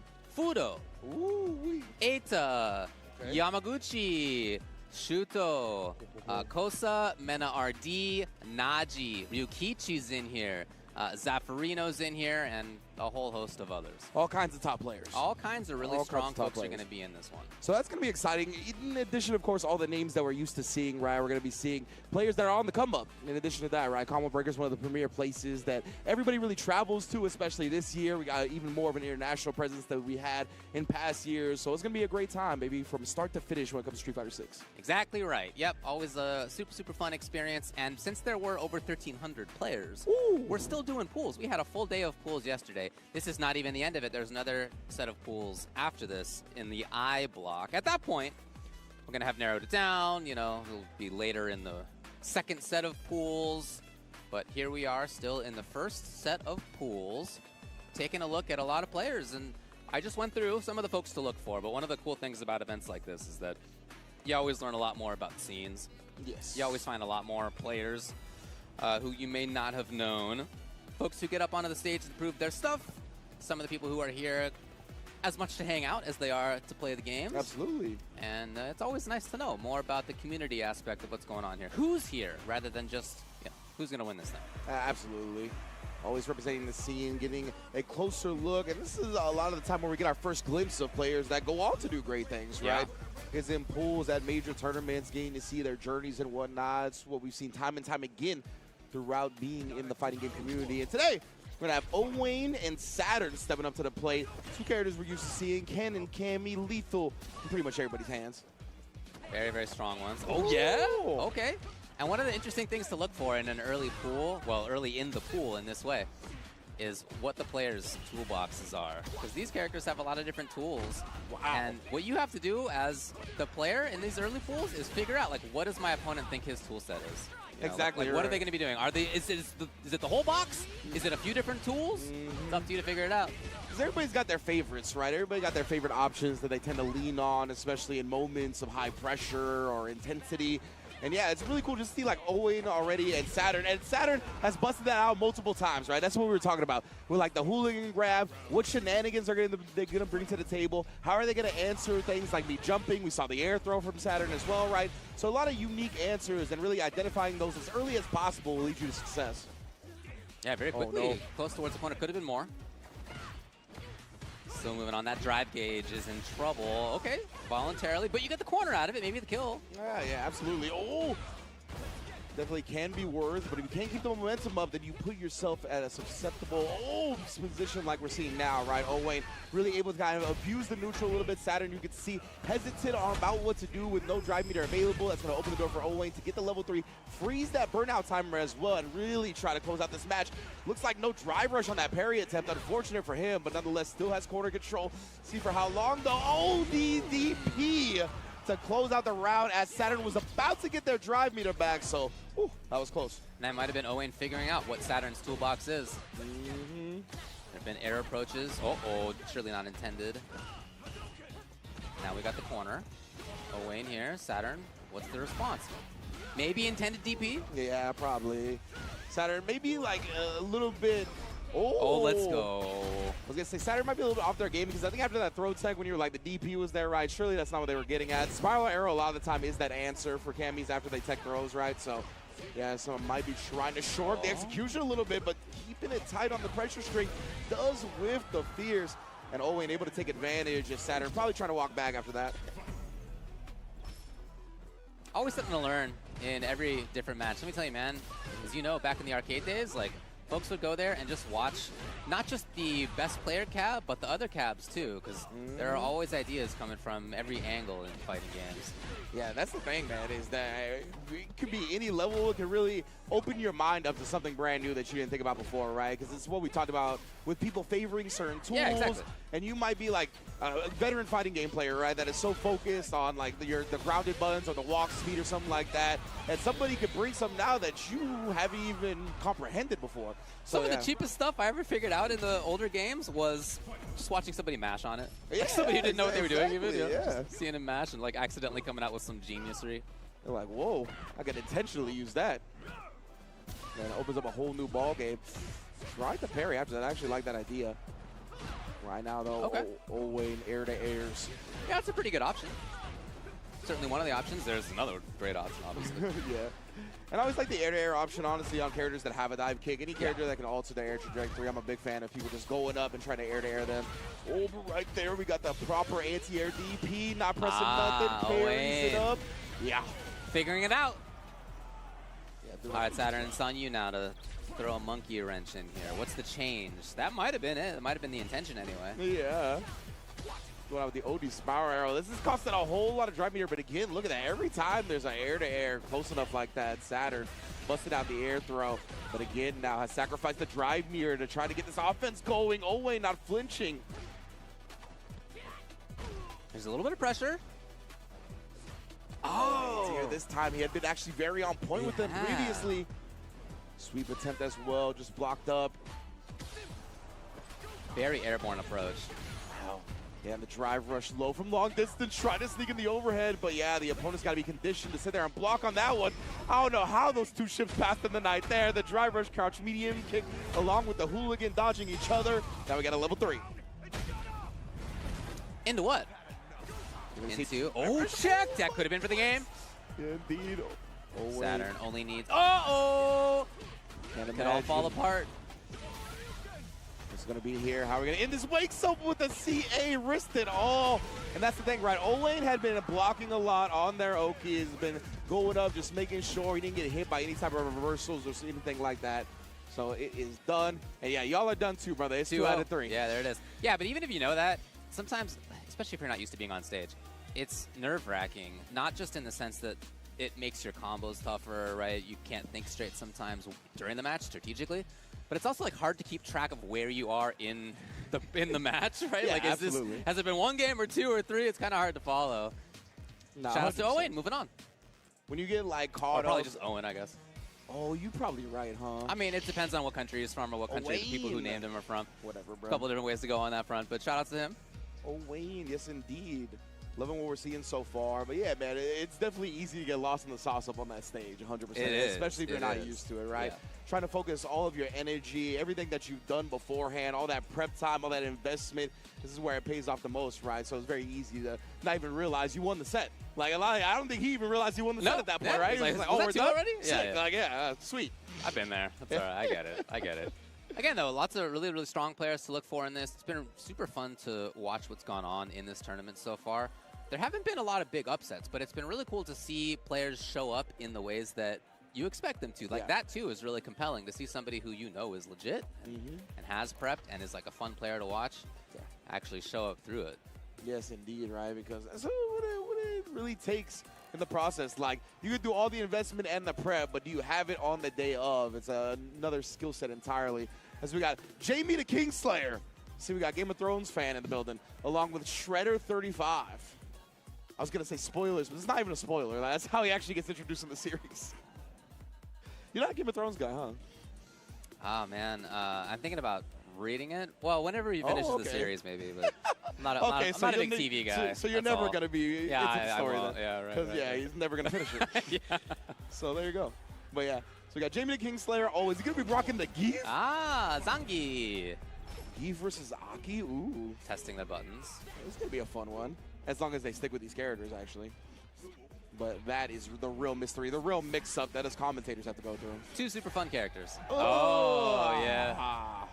The thing that like nobody knows that he has the armor on it if you do it from super far away. There are 3 running bear grabs. I don't really know why. That's but 3 wild. different spots that have different results that you do it. Is this one of the default color options for that outfit? Because I know they just released the green. Oh, yeah, it looks like it. Okay. Because I know they released the green, like, ranked reward color for a lot of characters recently. So I was wondering if that was this. But now it looks like just standard stuff. I haven't seen this one before. Let's get it. It is going to be Zane versus Aki. Hates projectiles. Man, I hear you, buddy. Yeah. I feel that. Oh, man, so we're going to see. And he's got to have a lot of projectiles to deal with. I should say a lot, but, of course, the Poison Bubble, definitely a pest when it comes to fighting against the Aki. And, of course, you have the Serpent Lash, other things that can keep the character at bay. As Shredder's going to try to get in. Oh, and the jump is the way to do it. Reset it with the running bear grab already. Let's get frisky. Oh, wow, big read. Brother. Oh, my. Okay, all right, all right. Yeah, if you're the Aki player here, like you don't know what's coming next. Exactly right. What a way to start this off. But that's what you need to do in a matchup like this. Like really make your opponent uncomfortable as quickly as possible. Trying to pop off with a DI. You can see just threatening with so many things. And now I'm expecting Shredder to kind of lean on that fierce that we saw earlier because he doesn't have any drive meter. Trying it again. That's very smart from Jamie to go low. Try to blow that up. This is the time to harass. If you're Aki, she's one of the best characters in the game at harassing against burnout. Yes, didn't see it same as before. Is it enough? Yes. He is scooping up. All right, this is what we talked about, right? You got to identify which tools your opponent favors. We see the running bear grab reset twice already. You got to be prepared for that going forward. And that's the thing, right? Shredder's going to keep that in mind. Maybe switch it up, try to catch you from jumping this time. Oh, the SPD. I think on a parry attempt there as well. Yeah. Surely. And again, no, he mixed it up, and let's go. Right? There's the mix-up. He did it 2 times. He said, I knew that you knew that I was thinking about doing the same. Caught the opponent just like that. Yeah, man, as the aggressor, like maybe your shenanigan works once or twice, you got to identify when the opponent's going to start recognizing it, right? So the fact that Shredder, he's just been able to recognize when Jamie is actually going to alter their strat, adjust their game plan, has been super clean so far, but a nice cancel to DI from Jamie. All right. Really good reactions here. Oh, no. Yeah, I like that. Ooh. Oh, but Shredder never letting the foot off the pedal. DI. Yeah, it really had to jump if that was going to be the approach. There's obviously no drive rush at that point. Big whip punish. Ooh, yeah, he's been Could be for the kill. Fierce. Oh, leaning on the fierce a little bit too much, like we talked about, right? We've seen Jamie blow it up with a low right there, just cleanly whiff punishes it. It'll be a little scurry. Yeah, oh, at least grab. And can set it up. There's obviously multiple ways to play Aki. One of the ways surely is as a pressure character. She's got tools for that. Oh, absolutely. That time I like the timing on that driver's crouch medium kick. Oh, let's go. Fully into the corner.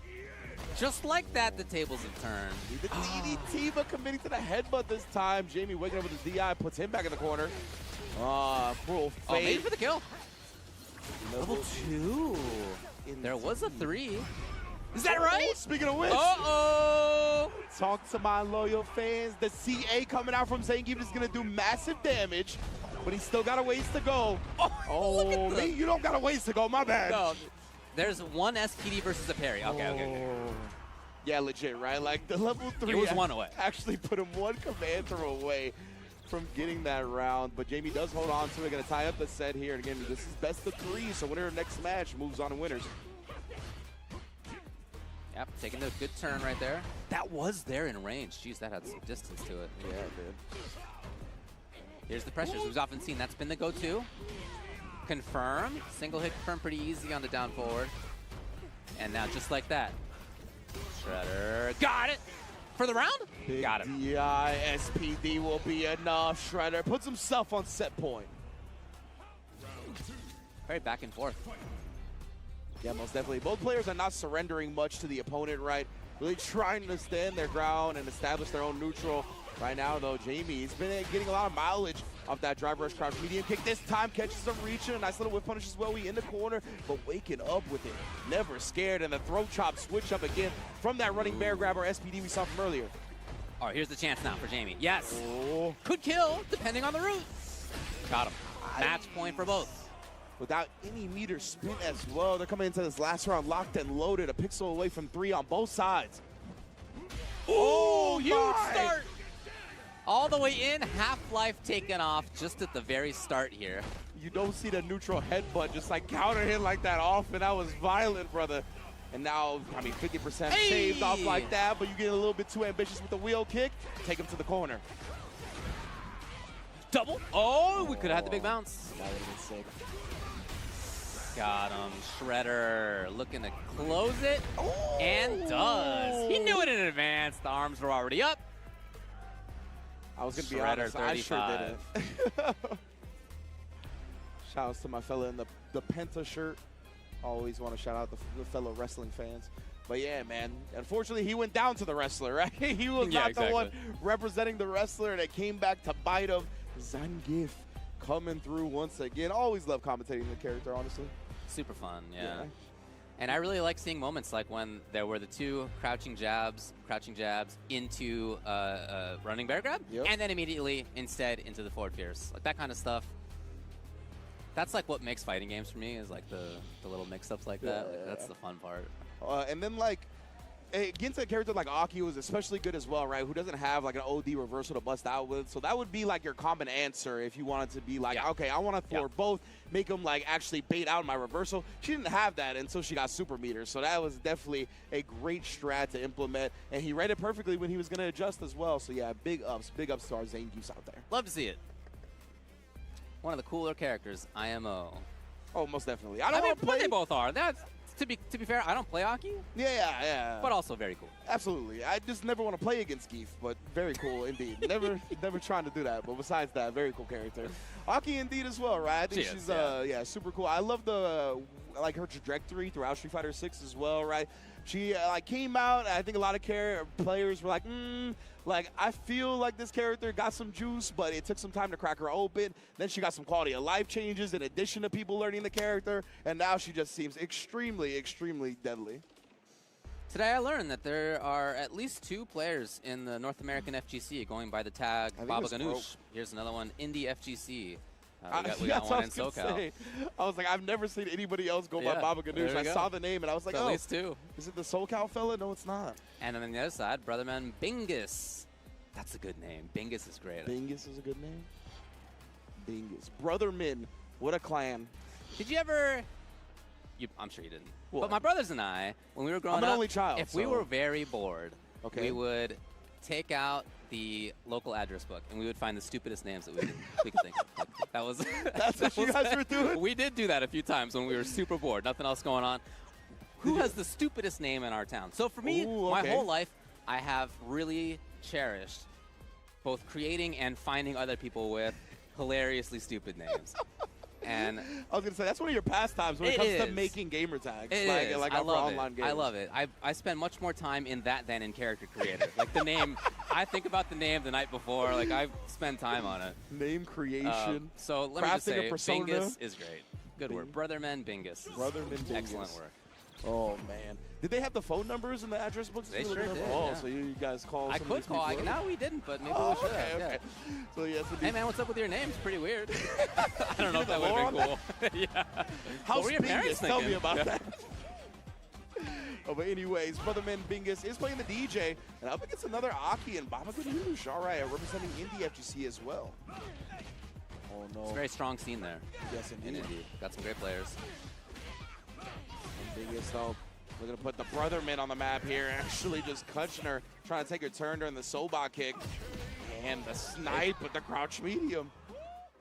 When somebody doesn't press a button for like a few seconds, and then they press the exact right one at the right time, now you got to be worried as the opponent. Like, all right, like, you got my number a little bit.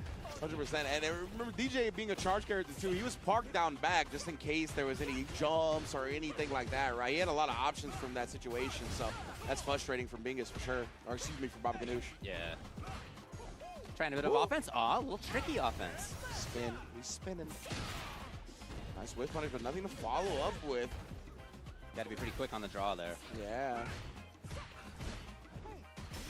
And now again. Right. Okay. Well, it's burned out to do it, but there could be corner control. You got that corner and keep that control, but right now it's starting to slip through the fingers. Oh, wow. The air there actually burns him out of the process, but Bingus showing no fear with that life advantage, right? He's going to be willing to scrap it out, especially with Baba Ganoush not having drive themselves. That means any type of consequence that you face isn't going to be that bad. So I like him waking up, scrapping, and of course he had the meter to convert for the kill. Bingus. Bingus, I like how it dribbles off the tongue. It doesn't roll. I was going to say it dribbles off the tongue. Yeah. Oh, man, that's disturbing. He tried the driver's crouch medium kick, just thinking that Baba Ganoush should be walking back. Right now, we're pushing them back to the corner regardless. Serpent Lash, to stop to that. The shallow knee drop. We go in all kinds of places. Oh, here we go. Baba Ganoush, make it happen. The poison's there. It's time to party. Wow, man, yeah. Bingus is sniping with these crouch medium kicks. Nice work. Very quick on the hit confirms. Drive rush in trouble on both sides. Yeah, I understand not wanting to drive rush over there, of course. Would have burned out in doing so. Exactly. So low on the meter now. And the Serpent Lashes have been decent. Oh, my goodness. The cool fade hit towards the end. Yeah, another significant happening here, but Bingus is willing to burn themselves out to put him in the strike throw scenario. And we always know DJ's in that crouch fierce. That's a match made in heaven. Done a really good job at being outside of obvious ranges for Aki and then suddenly getting in there. He's got some good normals that can make that happen. Good specials that can make that happen. Yeah, there's another air approach to make it happen. But I really like how he's playing outside of whip range for the most part. Yeah, most definitely. I like the way he's cycling through the different options once Aki gets closer as well, whether it be the crouch medium kick, the shallow knee drop. That time Baba Ganoush, he's scouting it out much better than before. Oh my goodness. With the roundhouse after the knee drop as well, trying to blow up the fuzzy defensive timings. Running out of life, Baba Ganoush. So close, so close. Ooh, snipes low. I mean, if it's the right confirm, she's a hit away from killing already. Most definitely, and Bingus spent the rest of his drive meter on that DI attempt as well. Oh no, but living to fight another day. Doesn't punish him outright. Aye. What do you got? What do you got? In pressure. Oh, nothing. Bingus guessed properly. The wake up was right. As often the neutral game was and the pressure game was. Yeah. I really liked it. Most definitely very impressive. It's not just about the name. It's a little bit more. A little bit more. The man beyond the name. The Bingus beyond the name. Hopefully we see more of them later. But yes, indeed. Big shout outs to Bingus holding it down. Indeed. Going up against the Aki. Aki always a very scary character to fight against, period. So loving the way he was cycling through, like we talked about the different options. He really made sure that he never got caught slipping a lot of the time. Didn't overcommit to a lot of things either. Had the charge to defend himself against whether it be Cruel Fade or any of these other things that Aki can kind of bust out with, right? So definitely like the way he played. So that was pool H103. Fluto's in that pool. Ooh-wee. Also, Mr. Mostopheles is in that pool. Strong player, commentator himself. In H104, Eta, and this is another one of my favorite names out there, Dingus Khan. Dingus Khan is fire. Yeah, pretty good. Yeah. Dingus Khan is fire, pretty for good. sure. Then in H113, Yamaguchi's there, Spirit's in there. We have Geef Kid in there. Mari, H114, Shuto's there. Oh yeah, you talked about Mena being in these set of pools as well. Yeah, Mena as well. Ryukichi coming off the second place at Evo Japan. Yeah. Wow, yeah. Jabali's in there. Yeah, Jabali is also in that Ryukichi Dougie's pool. in there. Good luck. Yeah, right. Like, I don't tell you. Oh, man. But, hey, I think Jabali made Mystery Game top 8, so I think he's so I think he's fine with whatever happens at the rest of the tournament, honestly. Thing about that guy is, like, you want him to not be a good fighting game player, but unfortunately, he's a good fighting game player. He seems like a strong game player in general. He is. You know what I mean? Yeah. So, and he's not afraid to rub your face in it a little bit. No, he's not. Yeah. It's super fun riffing around with that guy because like he definitely has an ego on him. But when you tell him, when you push back, he's like, all right. Yes, all right. exactly. I do mess with Jabali because he can take the trash talk back 100%. Yeah, like he don't take it personal. He don't get offended by it 100%. He's one of the better trash talkers in the scene, honestly. For sure. Here we go. We're going to have 2 more players. We're going to see who gets the right to trash talk the other at the end of this match. Man, we get some big bodies on the stage as well. JP versus Mano. Oh boy, I haven't seen this one in quite some time. Mm-hmm. Manon in an interesting place. JP, very strong as well. Shadow Payaso, long time, really good player. And Klonoak on the other side. I'm glad you said it. I was trying to figure out since his name came on the screen. And then right now, Shadow Payaso, of course. Oh, the JP is going to be looking to keep Manon on the other side of the screen, but already showing off the air throw. Not something we see a lot from JP, but of course does have it. Right now, Klonoak. Oh my goodness. Okay, it was the same series before. Shadow Payaso had seen it. Here's the knockdown and distance game, obviously where he wants to be. Yeah, and it's rough, right? I mean, no. She does have the projectile interval twirl as well. I guess that was too early on the command grab, yeah. And the spike as well. To the rafters it goes. That's what's so tough about getting through the JP stuff, right? A lot of the times, jumping isn't even the answer. You gotta do it from a certain range, and that one I thought was gonna end disastrously. Jumps the command grab attempt. You ain't gonna catch me sleeping today. Let's see what the setup is after this too. Oh, drive gauge attack, distance. Klonoak stuck.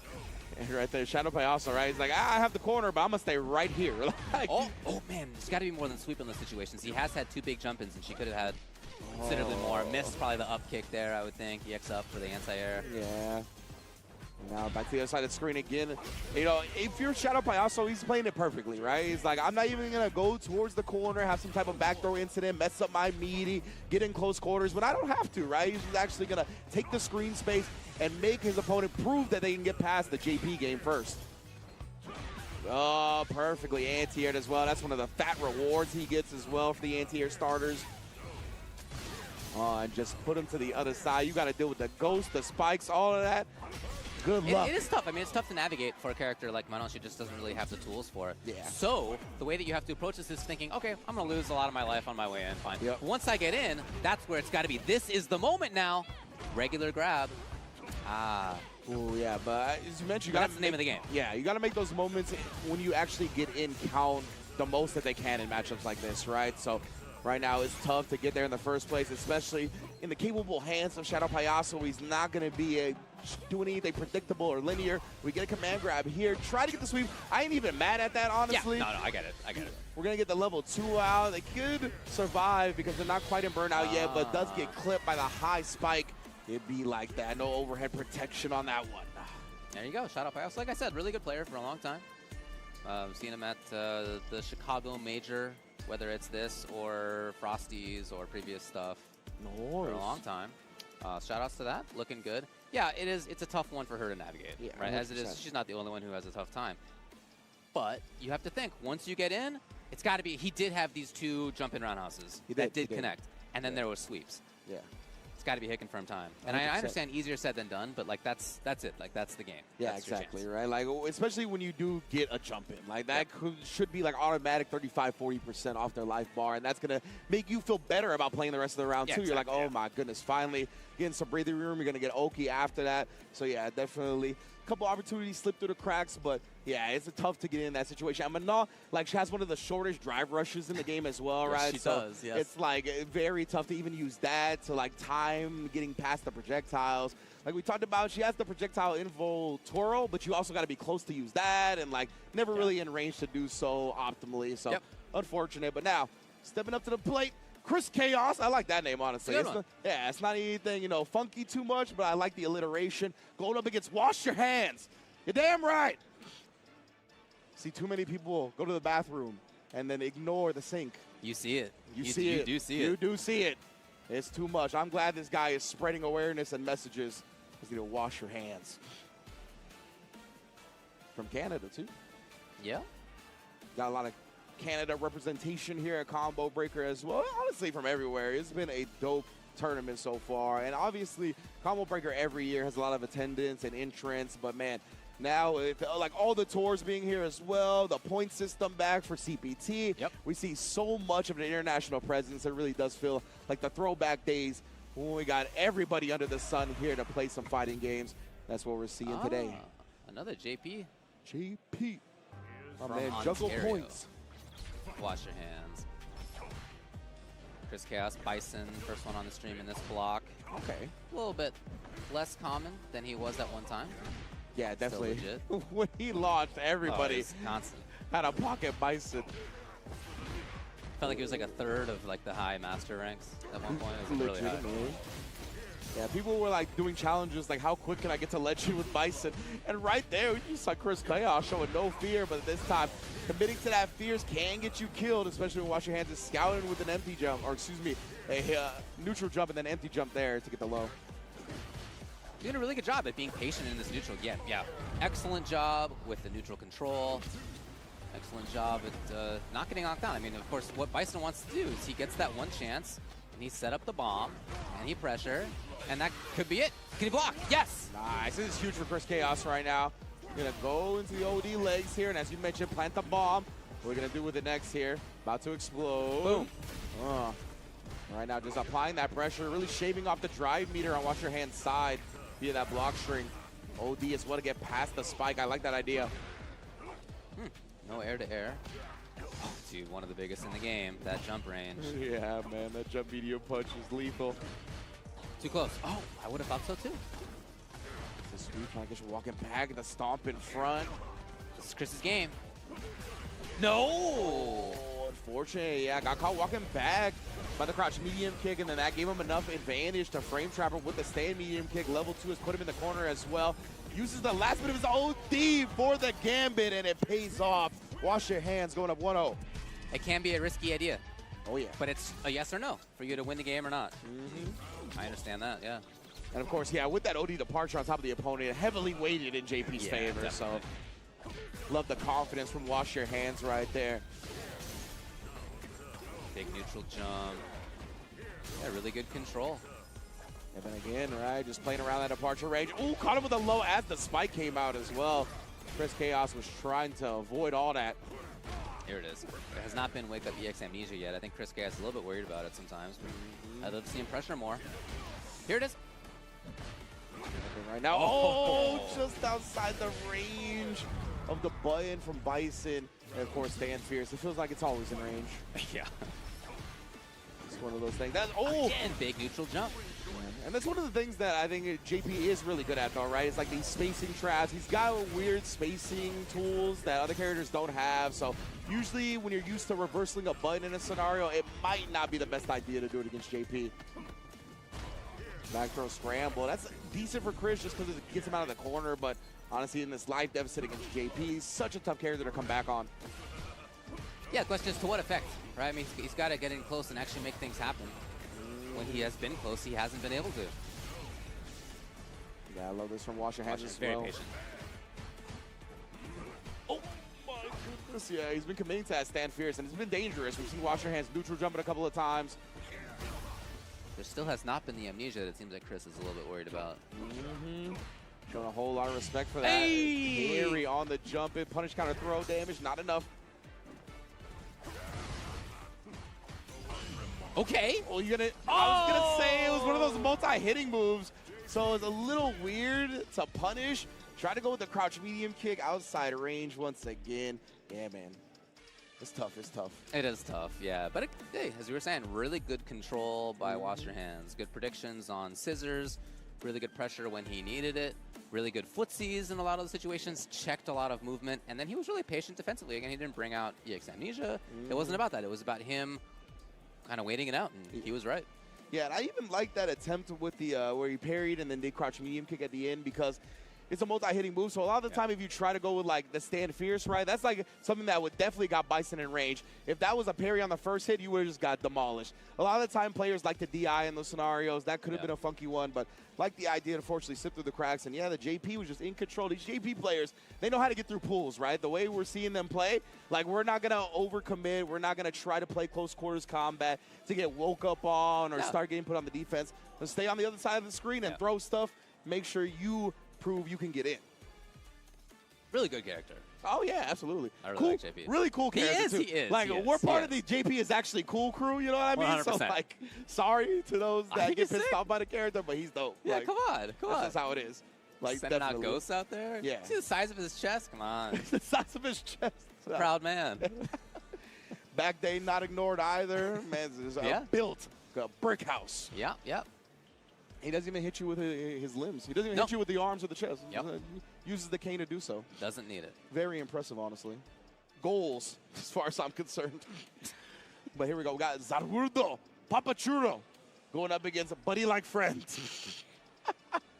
From the 404 crew. Yes, indeed. There he is throwing it up. Is he going to be playing standing? Oh, he might be. Oh, right? dude, is this the guy who plays with a standing? Yes, I saw this out there earlier. This is a 3D printed stick. The buttons are 3D printed. He was out there playing casuals. Okay. And yeah, the stick is fully there for him to stand like it's an arcade cab. I love it. That's really You cool. know me, man. I really like it when people, I'm talking the stick up. Yeah. It really is cool. That's also a pad. Good work, All right, good work. Everybody's got a differently shaped body, and things that are ergonomic for some are not for others. Shout outs to the pad also. But yeah, I really, really like the way that the stick is constructed. I tried it for a little while. Oh, really? I played Okay, on it for a little sick. while. Really comfy. I liked how the buttons felt. I don't know what switches he has in there or how he made them necessarily, but they felt good. Again, most importantly, play with what's comfortable for you. Yes. And that could be different depending on who you are, how your body is. It can change over your lifetime as your body changes. So we all want to keep playing these games for a long, long time. Do whatever it is that you need to do to make that happen. For him, he's found a way, and I love that. Yeah, absolutely. I'm loving the freedom, the creative freedom that a lot of people are expressing with their stick usage nowadays. And like you talked about, you're one of, I think, the forefronters on the 3D printed sticks and experimenting with that type of stuff, right? So I love seeing players. We got the tools. If that's a tool that you have accessible to you, if you have a printer, go for it. Super, super fun. But there are also really, really good official sticks that are also great for that kind of thing too. We're in an era where if you want to make your own thing, you want a little jank box like I like to make, you can definitely do that. But if you want like a very professionally made, super fancy, very strong ergonomic stick, that is out there too. Stick, leverless, like we have a ton of options these days. That's what I wanted to bring up, where you don't have to just make your own if you're looking for an ergonomic stick nowadays. Big ups to a lot of the companies out there taking it to the next step and making a lot of very well-made ergonomic sticks. I mean, like honestly, like we'll talk about it later on, but the Victrix Pro KO leverless, I was trying to out in the area today. It was good. I really liked it, and it's got a lot of customizability that we'll show off later too. But that's just a sample, right? There are lots of those out there. All right, here we go. Bison back up onto the stage. DJ as well, checked instantly. And Buddy, that's unfortunate. But yeah, Buddy like friend, the Bison player, he smiled when it got checked immediately, right? But that's what you do in pools play. You check, you test your opponent. Got to do things early to see what they're ready for. This time again, those stand fierces from Bison. We know it's plus on block. They like to press it, but man, it could get you killed. Papachuro moving, denied. Drive rush into patience there. Oh, what a walk under. Yeah, just barely didn't punish on the landing frames, honestly. Yeah, here's your chance. Set it up. Bomb on him. Oh, and then again, just Psycho Crusher really trying to force that pressure. He was a little lucky in how that worked out. Yeah, we've seen that so many times, right? Where like somebody gets hit in the air and the person cancels the DI and the DI completely whiffs on them. So man, that was definitely fortunate for Buddy like friend. And again, tried that drive rush just to get stuffed at 99 seconds. It's not gonna happen for free, fam. I really like what Papachuro's doing. Pressure's here, stolen turn is here. Taking him out with the fireball. Oh, both players trying to postpone back. Too close. Way too Papachuro close. very, very good on reactions there. So reaction in checking drive rush twice, 2 big ones. What's the opener here? I'm curious, is it the same? Okay. Yeah, he has learned a little bit. And again, Papachuro, he actually recognized that himself, right? He's like, I'm going to be the one in 99-second drive rush this time. DJ, a very potent drive rush in his arsenal. I think it wouldn't have been bad for a buddy like friend to do it again, personally. Yeah, I wish you. I like doing that. I was like, okay, now this person thinks I'm not going to do it. Yeah. All right, here it is. This is exactly where buddy like friend wants to be. Papachuro. Caught! Yeah, we see the counter here come out. We saw the reversal notification as well. I'm not sure what Papachuro tried. Had the meter for an invincible level 2 or 3, but either way, he's going to take that to the next game with him. Buddy like friend, and full acting out the Bison emotes and even added some dance moves along with it. Buddy like friend. Oh, he waited this time. That's a little bit of trickery in there. It was not instant round start into pressure. That was actually sick. Yeah, the slightly delayed drive rush catching the check attempt, that was cool.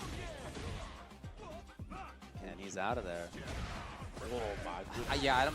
All right. I would love to see more activity on Papachuro's side. He did try it with the jump earlier, got stuffed. Then EX wake up. Yeah, just more intentionality, more movement. Indeed, yeah. I mean, DJ's got so many ways to do it, right? We saw the sway completely dodge. The scissor kick attempt there. Oh my goodness, he recovered in time. Woo! Beautiful. Beautiful work. Nice indeed. Really, really good adaptation. Fascinating to watch this round start. Okay. Oh my, yeah. I love that. The OD stomp being the answer there, so he gets the plus frames after, even with the block. Just selecting the bomb here. Does get the parry out to protect this drive gauge, but again, outspacing the crouch medium. Now, Buddy Like Friend looking to continue this pressure in the corner. Pop that for the plus frames. We continue it. Can shots at all that. Tried the shallow knee drop, but the Fierce does move Bison forward. A risky throw. It worked out for Papachuro. Okay, now time to go in. Yes. Papachuro there. Can't get overextended. Love this stuff. Indeed, here we're going to start seeing maybe some fireball pressure, but he's got super, right? He's respecting the super. Caught him off guard with that, but yeah, it was a Fierce into a DI, so it was a lock. Wasn't actually a wall splat. Woo! He's there! And he cuts the confirm. Papachuro very quick on the draw. He did have more of that intentionality, more activity in that game. I liked it a lot. Back and forth. I love like Buddy Like Friend also acting out the DJ super, right? He's like, I'm gonna act out everybody's stuff. Yeah. Not just here for my own successes. That's your buddy. It's like your friend. Hey, you're not my buddy, guy. Not today.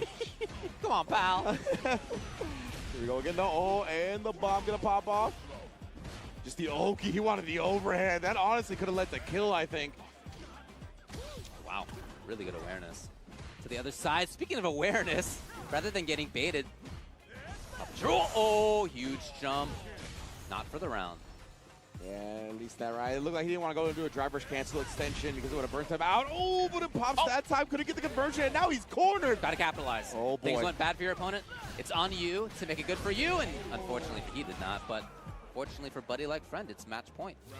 Yeah, it was a little strange on the fireball. I wonder if that was supposed to be like a burnout type situation because Buddy Like Friend was low on the drive, and he was hoping that would burn him out. I'm not sure. Oh, my goodness, though. Oh, too far. That's so unfortunate. The stay on Fierce Link not there. Man, weren't we on the complete other side of the stage like a second and a half ago? Yeah, this game I feel like we're about to be there again. Okay, maybe not. Corner to quarter in an instant. Who runs the block tonight? Buddy Like Friend looking so. Oh my goodness, yeah. Full screen on the emote. What do you got, Papachuro? It's up to you. Okay, check. Maybe? Oh no, the machine gun punch in a CA would have killed. That would have Still been no well. He got follow-up. a little bit greedy, and it's not going to work out in the end. There were two moments there, whether on purpose or not, based on how he's reacting there. I don't know. Maybe he did intend it. It didn't come out either way. That's your pal right there. Moving on. That's your buddy. That's my buddy, guy. 404, Buddy Like Friend.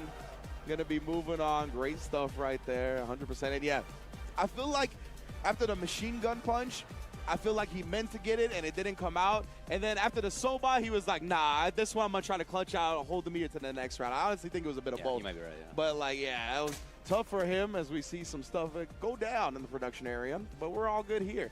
Luckily, the games are gonna still be going, and we're still here with that Street Fighter 6 locked and loaded. So yeah, man, it's been dope matches already so far, right? We've been getting to see some good character variety. We get to see the Bisons, the Akis, and whatnot. More JPs than I'm expecting, but like we said, cool character in our book, so more than happy to see that. The Zangief rep out here as well. All kinds of cool stuff. Cool with me. Yeah, I mean, I'm happy either way. It's a game that did a pretty good job at making a lot of the characters cool. Like, Yeah, I'm absolutely. not like sad to see almost I'll tell you everybody in what. this game. Never have I liked Blanca ever before Street Fighter 6.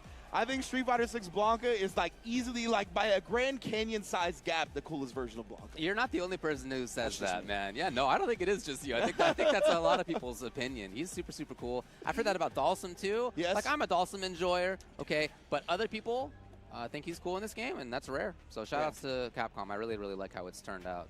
Yeah, a whole lot of cool iterations of characters in this game.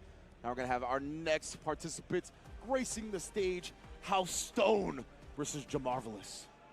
We're in pool H133. If you want to check out what's going on Start GG, that's Follow where we along. are. And we're we're about halfway through the pool. So already both of these players have taken it over somebody. Now they're in the next round. After they win this, then, well, I guess really this is to qualify out. Okay. After this will be the match to decide whether you qualify out in winner's side or loser's side. Ah, gotcha. But winner of this will guarantee qualify out. Yeah, that's big. That's big, man. He's looking good. And oh, could we see a Marissa? One of the rarest characters. Yeah, legitimately. Oh, okay. What a character to switch to after I know, Marissa, right? bro. Yeah. But not Oh exactly a my common God. character, honestly. We It just is happen not, to, in be this fair.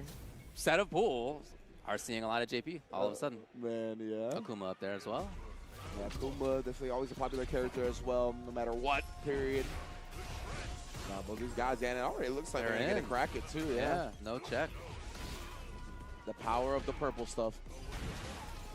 Okay, not sure that was the intention, but it worked. Sometimes you take that. And again, right there, right, just GP's ability to pressure you from a distance, and people love like reversal crouch medium kick in this game and stuff like that, right? There's so many instances where JP is going to be outside that range and then just whip punish you with fierce like we saw earlier on. So right now, it's tough. He is trying to demon flip the hell and back, brother. I know it's his stage, but man, JP, not a resident here.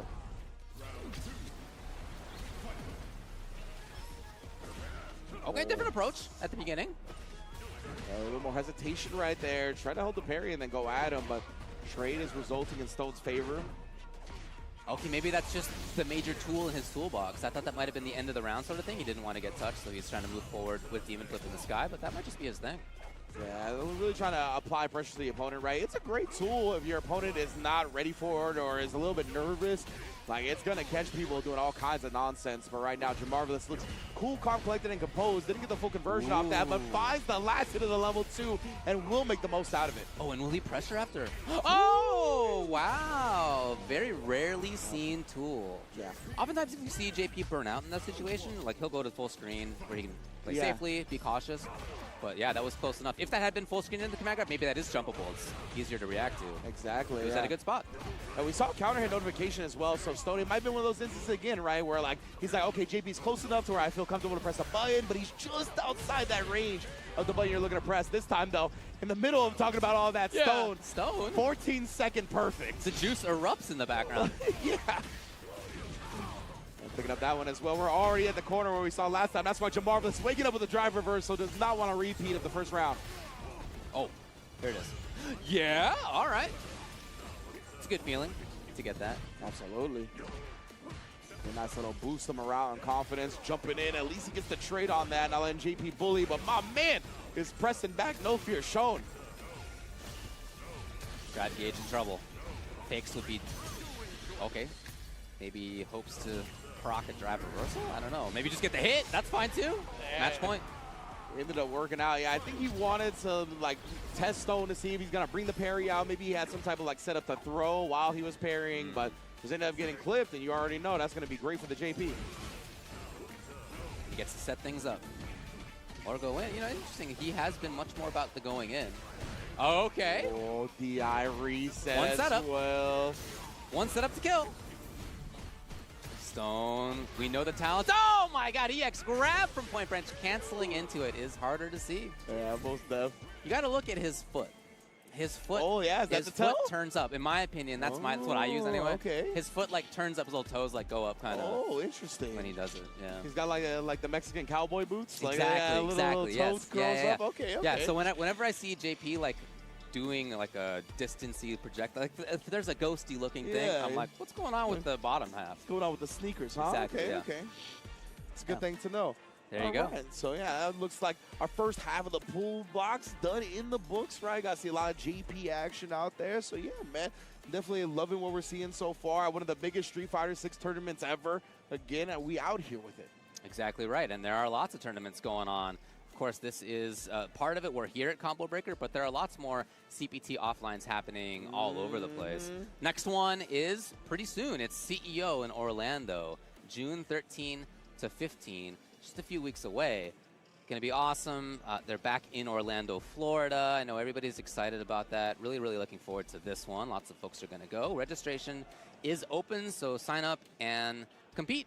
Of course, winner will get that ticket to Capcom Cup 12 in Japan. And of course, we're repping the Victrix heavy out here at Combo Breaker for the CBT. Of course, Victrix, creators of the award-winning Pro BFG controller, the Pro KO leverless, and of course, the Pro FS arcade stick. You can see all those options right there on your screen right now. We got 10% off at VictrixPro.com through Combo Breaker weekend. Yeah, this is the leverless that I was talking about. So this is modular, right? So you can choose which of these button sections to use, or this one on the side. So if you have like a wider grip, I personally play like wider. Okay. I would have this one used. This would be like my, you know, ring finger on my left hand, and I would probably scoot them over to the side. But that customizability is what I really love about this. So you can sort of express your body in the way that works best for you. Some people like to have like a DI button down here if you're playing Street Fighter. Absolutely, like that kind of stuff is really up to you, and I really like that about this thing. Yeah, absolutely. Something that you could just easily like slide a finger over to, right? They give you a lot of positions to do that with. One thing I'm a big fan about with the Victrix sticks in general, whether it be leverless or the Pro FS arcade stick, is the amount of space they give you. Like, I think they really nailed the optimal, like, rest hand motion. Yeah, exactly. Yeah, like you're right. Where you can put your wrist and whatnot and all this. The amount of space on the sides as well, I think, is very, very clean. Like, I actually got a recent stick, I won't say which stick it is, that actually doesn't have enough space for me on this side, you know what I mean? So Victrix always comes through with enough space, whether it be on the ground or the sides of the stick. Big fans always coming through with the Victrix. All right, speaking of coming through, we're coming through with some advertisements. We'll be back with more of the Street Fighter 6 broadcast here at Combo Breaker after this.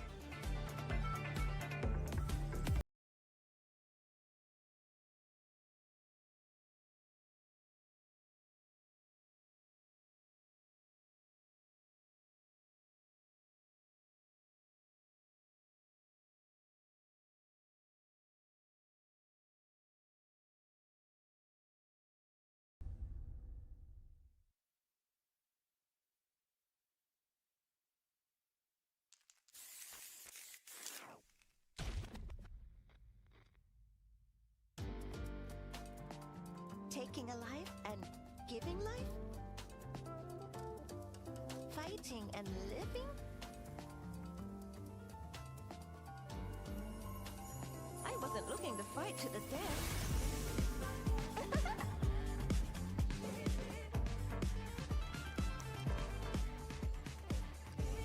Time for us to dance!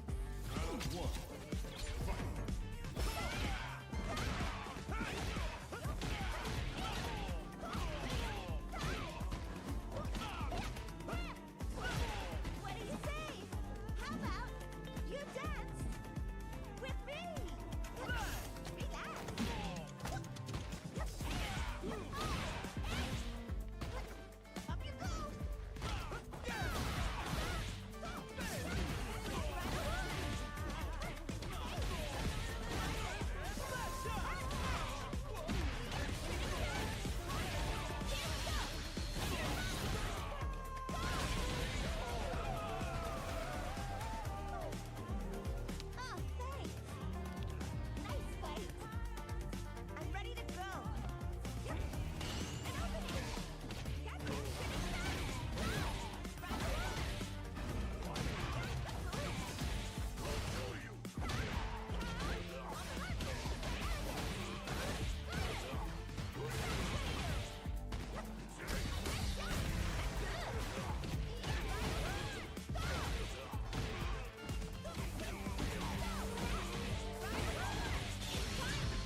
gives you wings?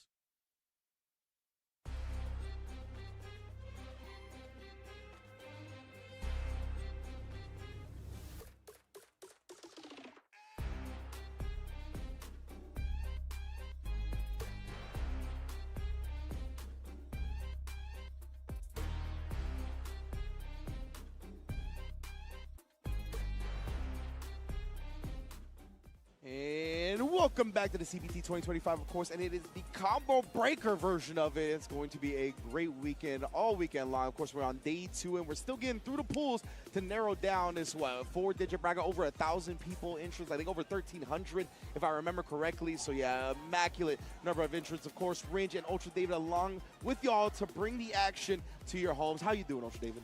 Yeah, it's always a blast here. In this specific game, over 1,300, right? But yeah. 5,899 in total at Combo Breaker attendees. And that's competitors, is really how I should phrase it. That's not including spectators. So it is a stacked house. It was a blast last night to just hang out and play casuals for a while. You know, I was busy during the day. I went over there and I was playing casuals for like 3 hours. Man, it was so sick. Yeah, So Mono good. and I had like a first to 50 or something. Oh. It didn't go super well.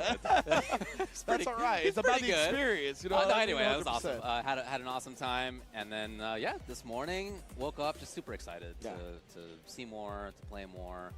It's awesome. Yeah, really happy to be here. Thanks for joining us, everybody. We're moving forward through this bracket. As we mentioned near the end of the last segment, we are getting into those matches that will begin deciding who qualifies out of this set of pools. So we'll see a lot of the names that we had talked about before. I haven't noticed any upsets yet in the bracket. But we'll see who's coming up, and I'm sure we got some good stuff ahead. Most definitely. We are getting to see some good stuff as well, right? And yeah, we're just scratching the surface of a lot of the elite competitors that are going to be showing off their skills, right? We got the Evo champ in the building, Punk the God. We got the Evo Japan champ in the building, Meta RD. Excuse me, Punk I don't think is here. I think Punk is still in Japan, but I did mean to say Evo Japan in the first place. Meta RD in the building as well. But so many players looking to come here, stake their claim, earn their points, try to qualify for the Capcom Cup in 2026. And we got 2 competitors right here looking to show off their skills. Japun AVJ versus STL Geef Kid. Geef Kid, yeah, a player I've seen in the past. Yeah, I was going to say, Geef Kid been around for a minute. Yeah, definitely. Most Geef definitely. and Bison, a matchup that not a lot of Bison players like play. Winner this will play against Spirit, another super, super strong player. We'll see if that's something that we can get. But yeah, Geef Kid, Spirit from around this region. With Geef Kid actually rocking the modern Geef as well. Modern Geef, okay. Shout outs, M Groove. Yeah, I want to see if we get... Loses a couple of things, but of course the ability to have one-button SPDs is pretty sweet. Yeah, indeed. You don't need to be using the SPD button. Like, you can get full damage. You can do the full 360 or 270 motion if you want. That's what it looked like to me, at least. Right there. Yeah. He did the full motion for the punish, right? There's no need. Extra damage. Well, normal damage. But yeah, as you mentioned, right, Bison's, any character that has to kind of go in on Zangief that doesn't have like a projectile or tools to kind of zone people out, it's always a little bit scurry, right? You got to get into that command grab range. You give him a chance to start playing his games. And Geef Grounded, I think, is an amazing character. Right? Yeah, I think he's got great buttons. Obviously, he doesn't get the reward as much as some of the other characters get off these buttons, but the range that they got, how fast they are, obviously the armor on Stand Fierce, it's got a lot of merit when it comes to the footsies and intimidates you into pressing a button too slow. OD SPD gets the job done. AVJ from Chicago, Illinois. That's where we are. Well, more or less, we're in Chicagoland. Geef Kid from St. Louis. So, yeah, you love the big Midwest representation, as always happens out here. I think this expression of Geef's really cool because he does a great job at what you described. He's got these good buttons, but they don't necessarily like lead to damage instantly. Instead, they're there to pester you, to let you let him in. And this is, you know, as far as that style of Geef goes, about as good as it gets. Yeah, exactly. Once he's in, the world is his. That's all Geef Kid is going to be looking to do here, especially close to this corner. Yeah, and again, AVJ trying to run it. Yes. This is a great way to play against Geef too. Absolutely. Unless they happen to get the parry right. But the idea of pressuring Geef is good. He doesn't really have great defensive options.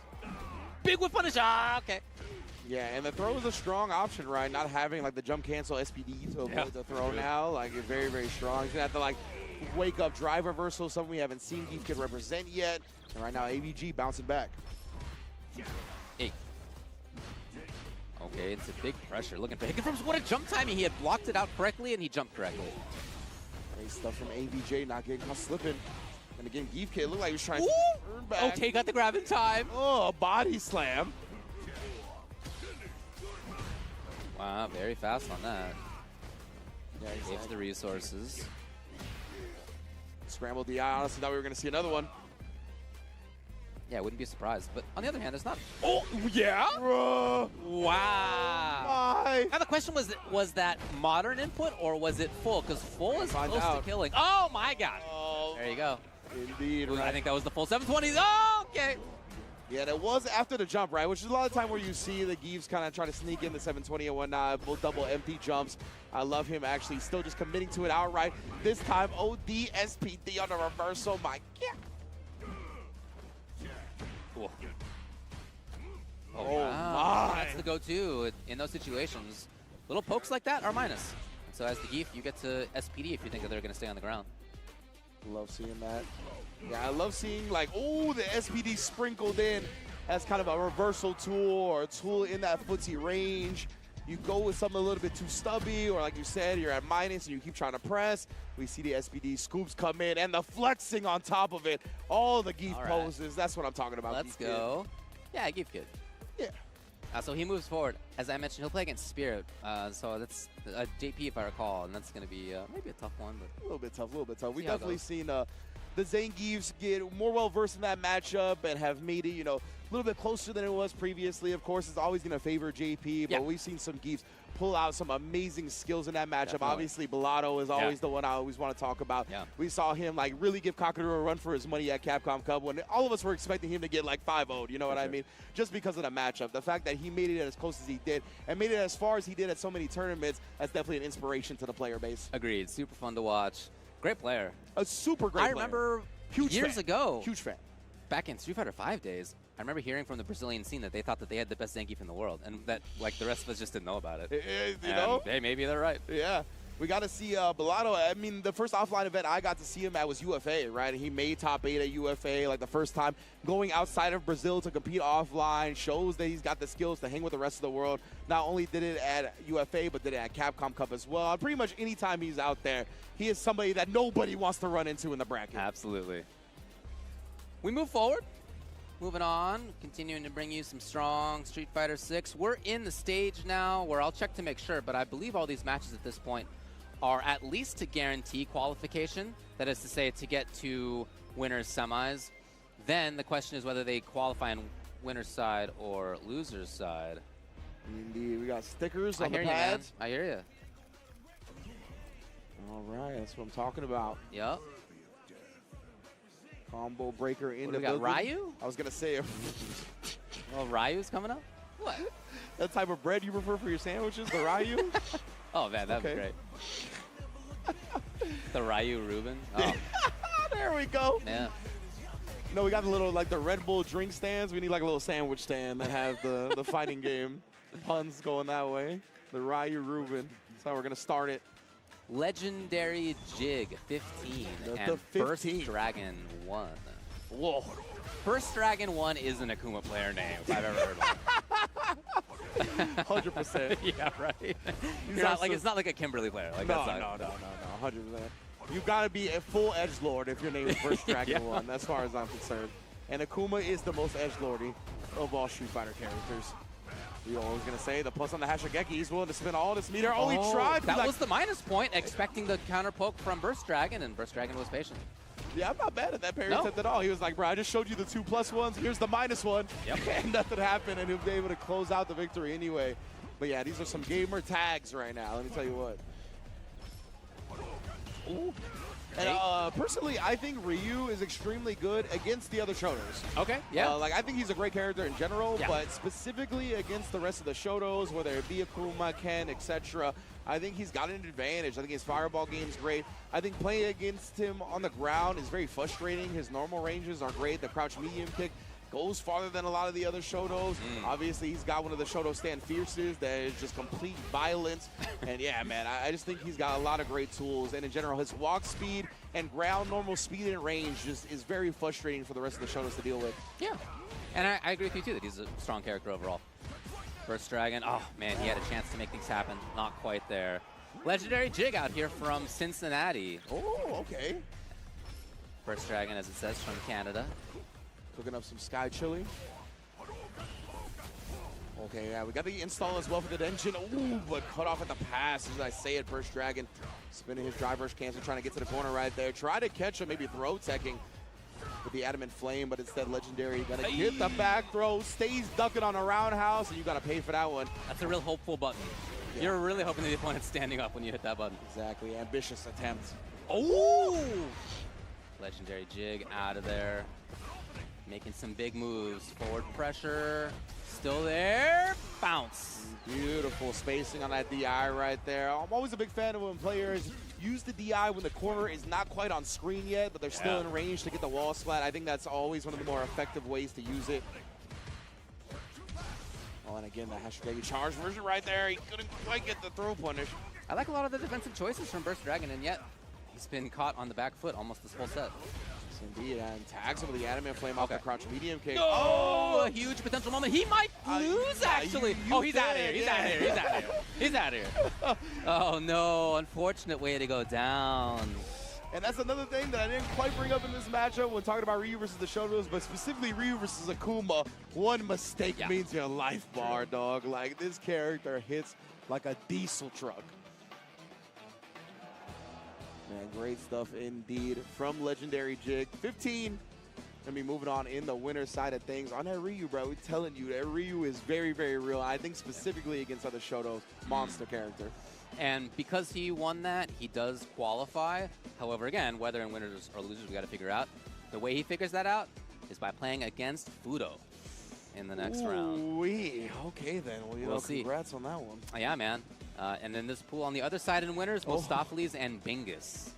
Yeah, you mentioned earlier. Couple of good ones. Mr. Mustopheles, a fellow commentator, very solid player as well. And then Bingus on the other side. Oh, my goodness. But we got Tyler Wow versus CEO Jabali. Jabali, what are you trying to cook up on your phone already? What are you scheming, bro? Of course. Advertising. Player registration ends June 2nd. Well, that's just a week away, everybody. Make sure you get your registration in because you know he's going to be complaining on Twitter about y'all, hitting him up in DMs, emails, and all that for not registering on time. This is winners semis of the pool. So on one side is Ryukichi versus Frosty, and then on this side is Jabali versus Tyler Wow. I'm just glad Jabali is not trying to dance anymore. Have you ever seen him do that? He was busting out. He was trying to bust out the Kendrick dance at Evo Japan, and I was like, brother, it's not great. Yeah, no, this is not your bag, fam. No, like he's good at a lot of stuff. Exactly, you know what I mean? But not everything. Hey, you've wrestled. Not everything, dude. He's lived one of my dreams. Yeah, he's been in a wrestling match. You know what I mean? You got plenty of skills. You can leave the dancing to the professionals. That's right.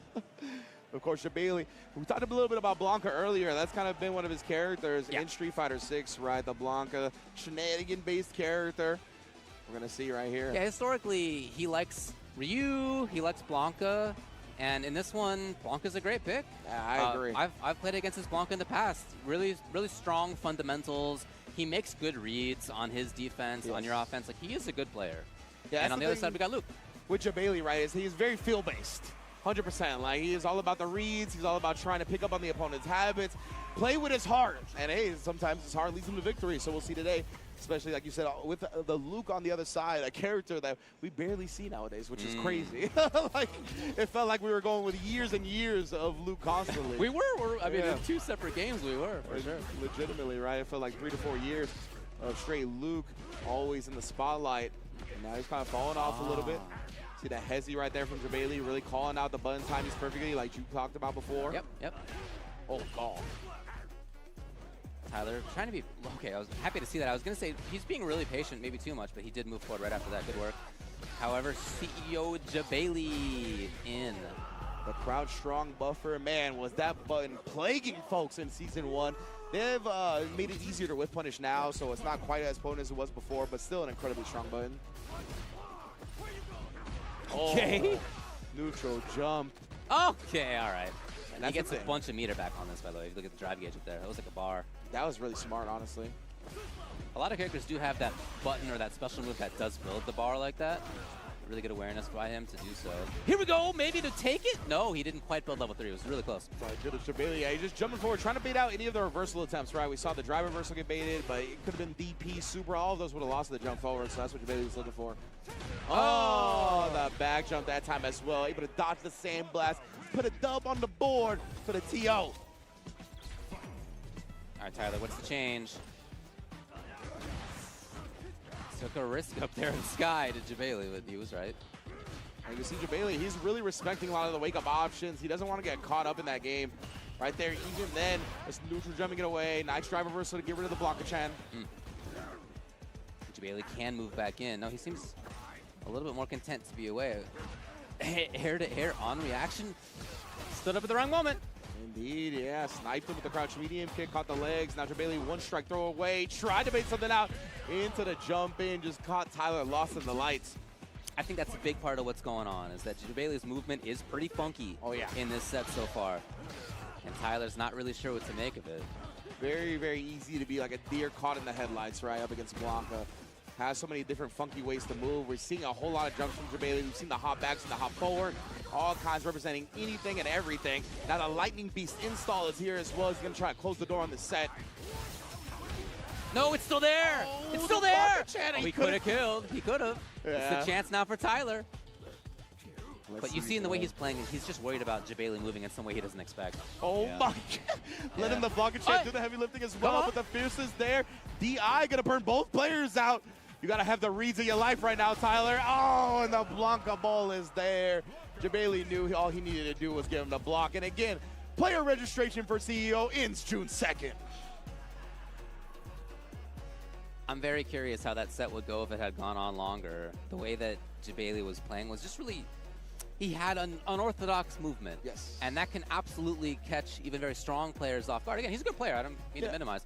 But that's the kind of movement that is really surprising at the start, but maybe like in game 10 isn't as much. Precisely, yeah.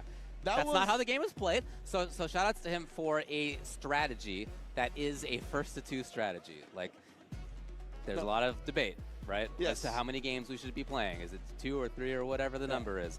They're just different. Yeah, 100%. You just play different. That's all. 100%. And wherever you fall in the debate, the result right now is 2 out of 3 in this pools Correct. play, right? So you got to tailor your game to whatever is going to be effective in that. And Jabali is a long-time fighting game player. He knows. understands, He right? knows, yeah. He's like, bro, like I am going to do the shenanigan-based style, make you uncomfortable, make you have to spin these games figuring out what I'm doing, right? And that's going to spend a lot of brain power and energy, and we see him run away with it because of it. Awesome work. So he qualifies in winner's side. Again, though, Tyler does qualify in loser's side. And as we start getting more of these results updated onto the Start GG, we'll let you know a little bit as we find out who has qualified through into the next round. But again, lots of pools left to play the endings of. We have next one's coming up. Galaxy Brand. Oh, it's good. It's good. I like it. I like it. Truly. Let me back up. Truly Galaxy Brand. Beautiful work. Oh, and on the other side, Pulse, Kepler. Man, the dyslexia almost got the better of me right there. I almost said Kelper. Good old Kelper. It's Kepler, going up against Galaxy Brand. Fill in the bowl of Galaxy Brand with Truly. You are a degenerate, brother. Let me tell you what. Galaxy Brand. Kepler. This is a Big Blanca fan shirt? of astronomy. Oh, boy. Yeah. Oh, boy. It looks like the Blanca shenanigans making their way back. That's cool.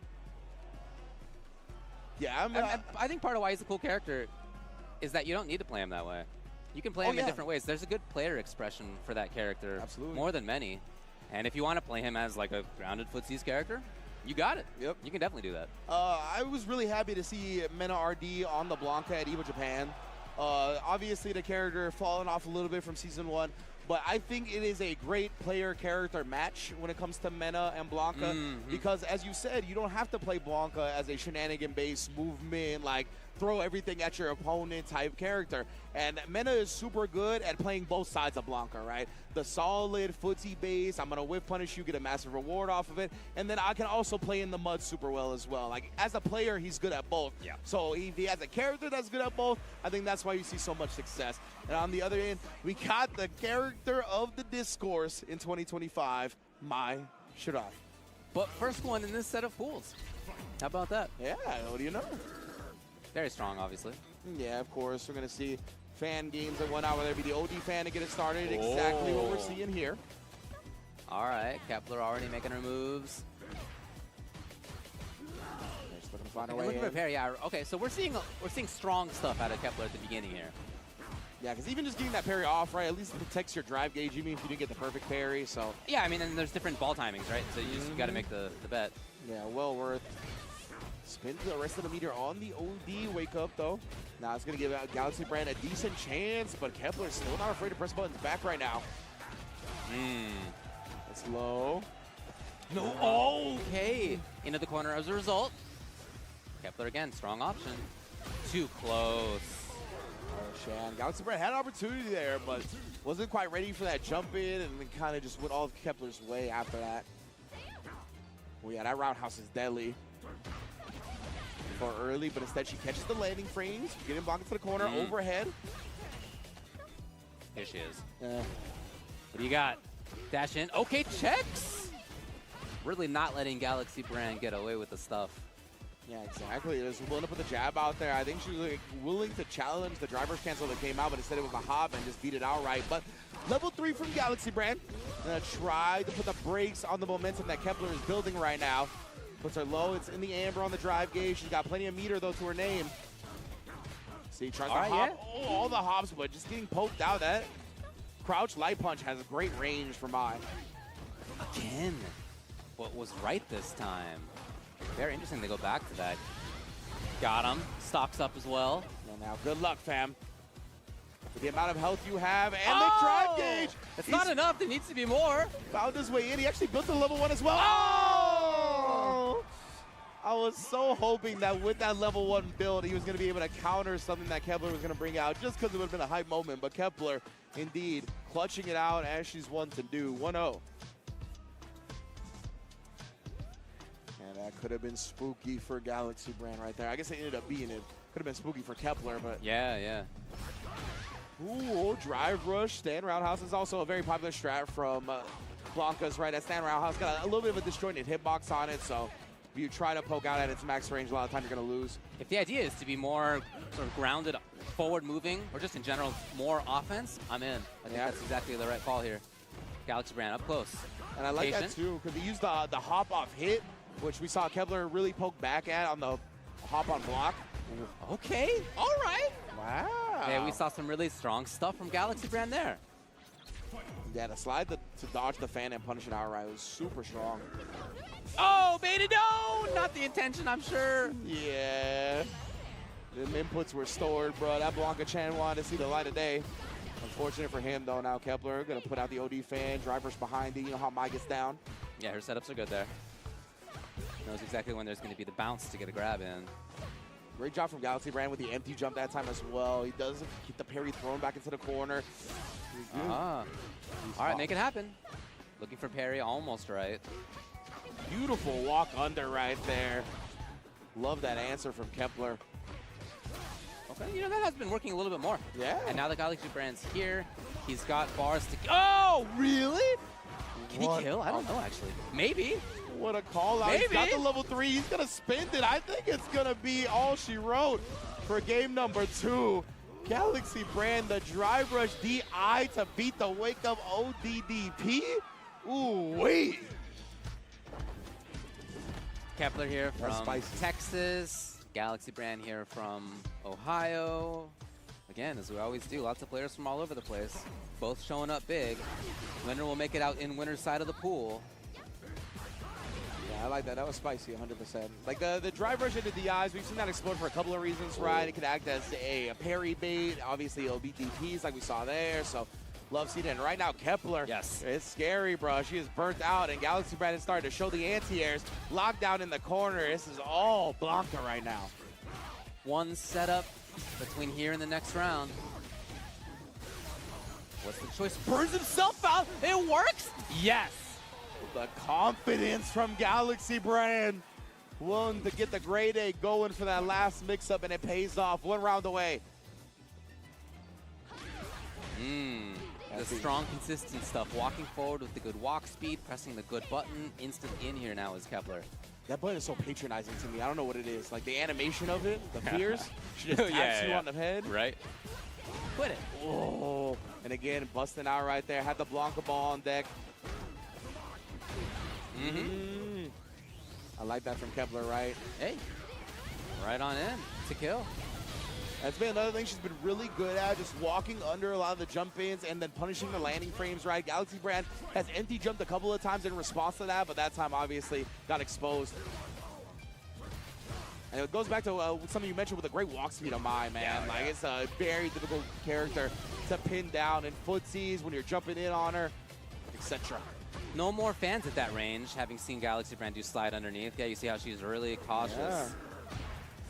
And then again, catching the recovery of the Blanca ball attempt. Stocking up again here. 5 fans and the damage. Whoa. Hey, caught right away. Dump it all the way in. No, not gonna. That's the One ball. more. Got the grab. And there's Kepler. 2 games to 1. Hard fought set. She's the one who moves on in winner's side. Galaxy Brand in loser's side will move on. On the other side of this pool, Mena RD has already moved forward, winning on his side. So we'll see him in the next round on winners. Nice. Mesatsu in Memphis was his opponent. Masatsu in Memphis? Yeah, that's pretty good. That is pretty good. Hopefully he was the Akuma player. I'm hoping. It would be funny if Masatsu. not. Yeah, I was you never thinking, know. like, You never know. You never know. You never know. I've seen people come to events dressed as a certain character and then pick a different character. Definitely. Multiple times. So And yeah. you see people like pick their gamer tag when it was an earlier game, and they were like, "This is the character I play now." And then Yeah, like 10 years later, like yeah. that game's not out anymore. The new game's out. They don't like that character anymore. And the new one, they pick a new character. But sorry, like once you've picked your name in the FGC, Stunned. you're stuck, you're Hey, stuck, man. Stuck with You're it. Stuck, yeah. That's why I was wondering when I seen Geef Kid again, I was like, has he betrayed his name yet? Like, like it just feels like an inevitability at some point. But glad to see Geef Kid still going strong on the Zing. I mean, we have seen Itazan with Abigail, with Yeah, Marissa exactly. last season. Yep. Like, yeah. Yeah, it He happens, picked man. that character 35 years ago. Yeah. That's the real date. And Maybe he's just- 34, I guess, to be exact. But like, Forever Itazan, Itabashi Zangief. Yeah. That's just how he is. he's Known the forever. Zangief from Itabashi. Yeah. That's literally the origin of the name. Oh man, all right. Here we go. Inconsiderate Raccoon, very strong player, will play against Kosa. Obviously, another very strong player. So we got a Ooh. good match coming up. This is to get out in winner's side. Let's go. So winners qualifier match. So both of these players are out of the pool, right? Yes, they Yes, both qualified effectively by getting here. We're gonna find out who's gonna continue their journey in winners and who's gonna continue their journey in the loser side of the bracket. Obviously, always scurry at these big events. Get sent down to the loser bracket early. Have, not only the other people that are already there that you might be familiar with, but a whole lot of players that you do not have a safety net or second chance for. So the priority, obviously, going to be maintaining that winner's side allegiance. I'm interested to see what they bring to the table here. We're going to get the classic Shotokan battle with Ken and Akuma. Yeah, Raccoon over there on the right. I believe played Chun before Akuma came out. But yeah, anyway, really good player. Yeah, it could just be a button check type situation. Yeah, definitely, yeah. Could see different characters once we get it popping off. But yeah, excited to see both these characters, obviously quite strong. So we're going to see if they bring these to the table. But a whole lot of characters have tournament winning viability in Street Fighter 6. So love seeing the spread that we've gotten so far. But these are two of my favorites, so I wouldn't complain either way. I see Kosa playing with the gloves on. That's cool. I know. I was like, on both hands it looks like too, right? Yeah, yeah. They Interesting. look like thin gloves just to keep the hands warm. There's a couple reasons to use gloves. Some people do it so that you can wash the buttons like really hard as you're playing. It doesn't Yeah. hurt your fingers anymore. But another reason is just to keep your hands warm. Yeah, absolutely. Yeah, I'd be very interested in just getting like an up close, like on the gloves themselves, see what material they are, how tight, how loose they can be. But either way, Kosa gonna be bringing the cannon, as we talked about, Inconsiderate Raccoon with that Akuma. I'm not mad at it, especially if he's played Chun-Li before. You want like a fast walk speed type character, right? It just feels like those are the type of players that gravitate towards Chun-Li. So Akuma definitely answers that itch. This is all about that light kick. Yeah, walking I forward love into it. light kick. I mean, not the exclusive button, but effectively clearing space for the Fierce because of that light kick. Yeah, something we saw Kawano do a lot at Capcom Cup, right? In the SFL up against Punk. Like, it was a lot of stand light kick, just utilize that as a wall to, again, as you said, open up something else, right? That way I can inch forward, sneak in the crouch medium kick, sneak in the fierce. That's a great strat, I think, for any Akuma player. Pretty tough to counter poke. You're not whiff punishing it on reaction for sure, but even just counter poking is not that easy. He's got a good hitbox. Absolutely. Oh, and I love that. The way Raccoon has been playing different options at the space. Oh, Did commit to the neutral parry right there. The Kosa with the back-to-back throws ends up clutching it out. I want to just kind of slip through Raccoon's fingers, it felt like. And then, yeah, Same back idea. to it, right? Looking for the confirm. Same thing for Kosa, though. He'd love to be just outside of that light kick range. Yeah. Where he can press things like fierce or his crouch medium kick. Yeah, absolutely. And he's trying for a Crouching crouch strong, medium okay. punch. That's a really good counter poke for Ken. It's got like his most disjointed hitbox, 6 frames. Baits out the DP. I mean, That's it, buddy. sayonara, Akuma. Yeah, that's it. You do not have much to play with this character. Your life is always on the knife edge. But yeah, Ken's like, as you mentioned, right? It's always usually like the reversal crouch medium kick or the stand fierce or some of these other great buttons. But when you want a counter poke, that crouch medium punch is super effective. So I love seeing Kosa already throwing with it a lot. Oh, this time he's trying to bring his own light kick out. Ken also has a great stand light kick of his own. So you see both of these players, I think, really scrap it out at that neutral range. See, even trying to sprinkle in that stand medium kick, gets the whip punish, Mike. Yeah. Raccoon hasn't been able to play at that light kick range quite as effectively as he wants to in the last round, and this round too. See him playing from a bit further. There had been many more fireballs in this round than there had been in previous rounds, so he's adapting. That's exactly right. Definitely utilizing the fireball a little bit more now. And again, it's all about just trying to condition your opponent at certain ranges to sneak something else in, finds the crouch medium kick, and now we got the corner. Go parry there, recovers the time to not get clocked. Kosa moving, threatening, no cancel. Yeah. Was below that 3-bar threshold, right? So they didn't want to just buffer the drive rush cancel and burn himself out in case it was blocked. But that fierce, I'll tell you what, it's pretty confirmable for drive rush cancel, honestly. So either way, Kosa does get the back throw, just enough damage on that Akuma life. Kosa, match point. I really like how Raccoon's played this, and yet it's 3 rounds straight so far. Right? Yeah, I'm I struggling don't to. think he's not getting dunked in neutral, that's for sure. Exactly. Like I'm struggling to give Raccoon like advice in this I know, situation, man, right? he's Like playing well. I'm not sure what you could do differently. Kosa has just been clutching it out at the end of the day, but there it is. Demon flip past the fireball to the tech throw. People always love throwing their projectiles at the tech throw in this game, so that is a strat you can abuse. Kosa now in. He is already at kill range. 100%. Okay. All right. Well. Oh, you know, man, that's the life of an Akuma player. You got all these really strong tools, and you just got to be right. Like, you just have to be right with this character all the time. And if you are, man, nobody's beating you. exactly right. But if you're wrong, that's it. Oh, yeah. When you're on and right, it feels like Akuma, like, how will I ever beat this character? But, man, 1, 2 things go wrong, and the entire life bar is gone.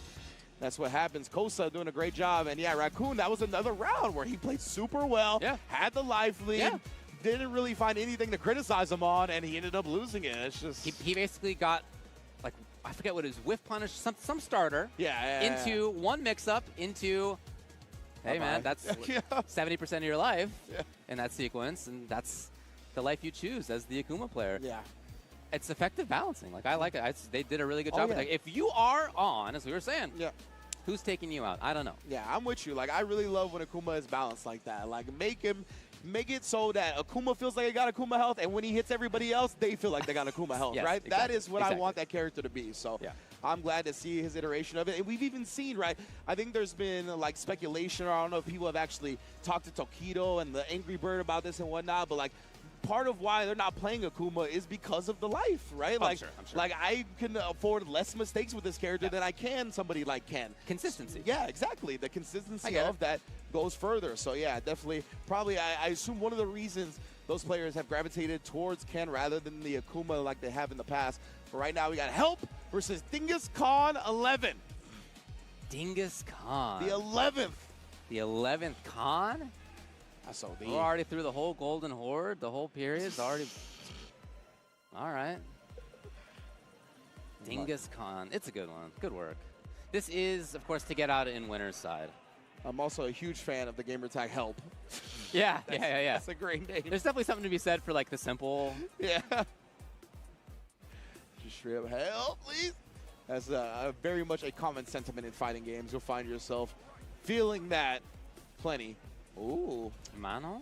Mono? Could it be?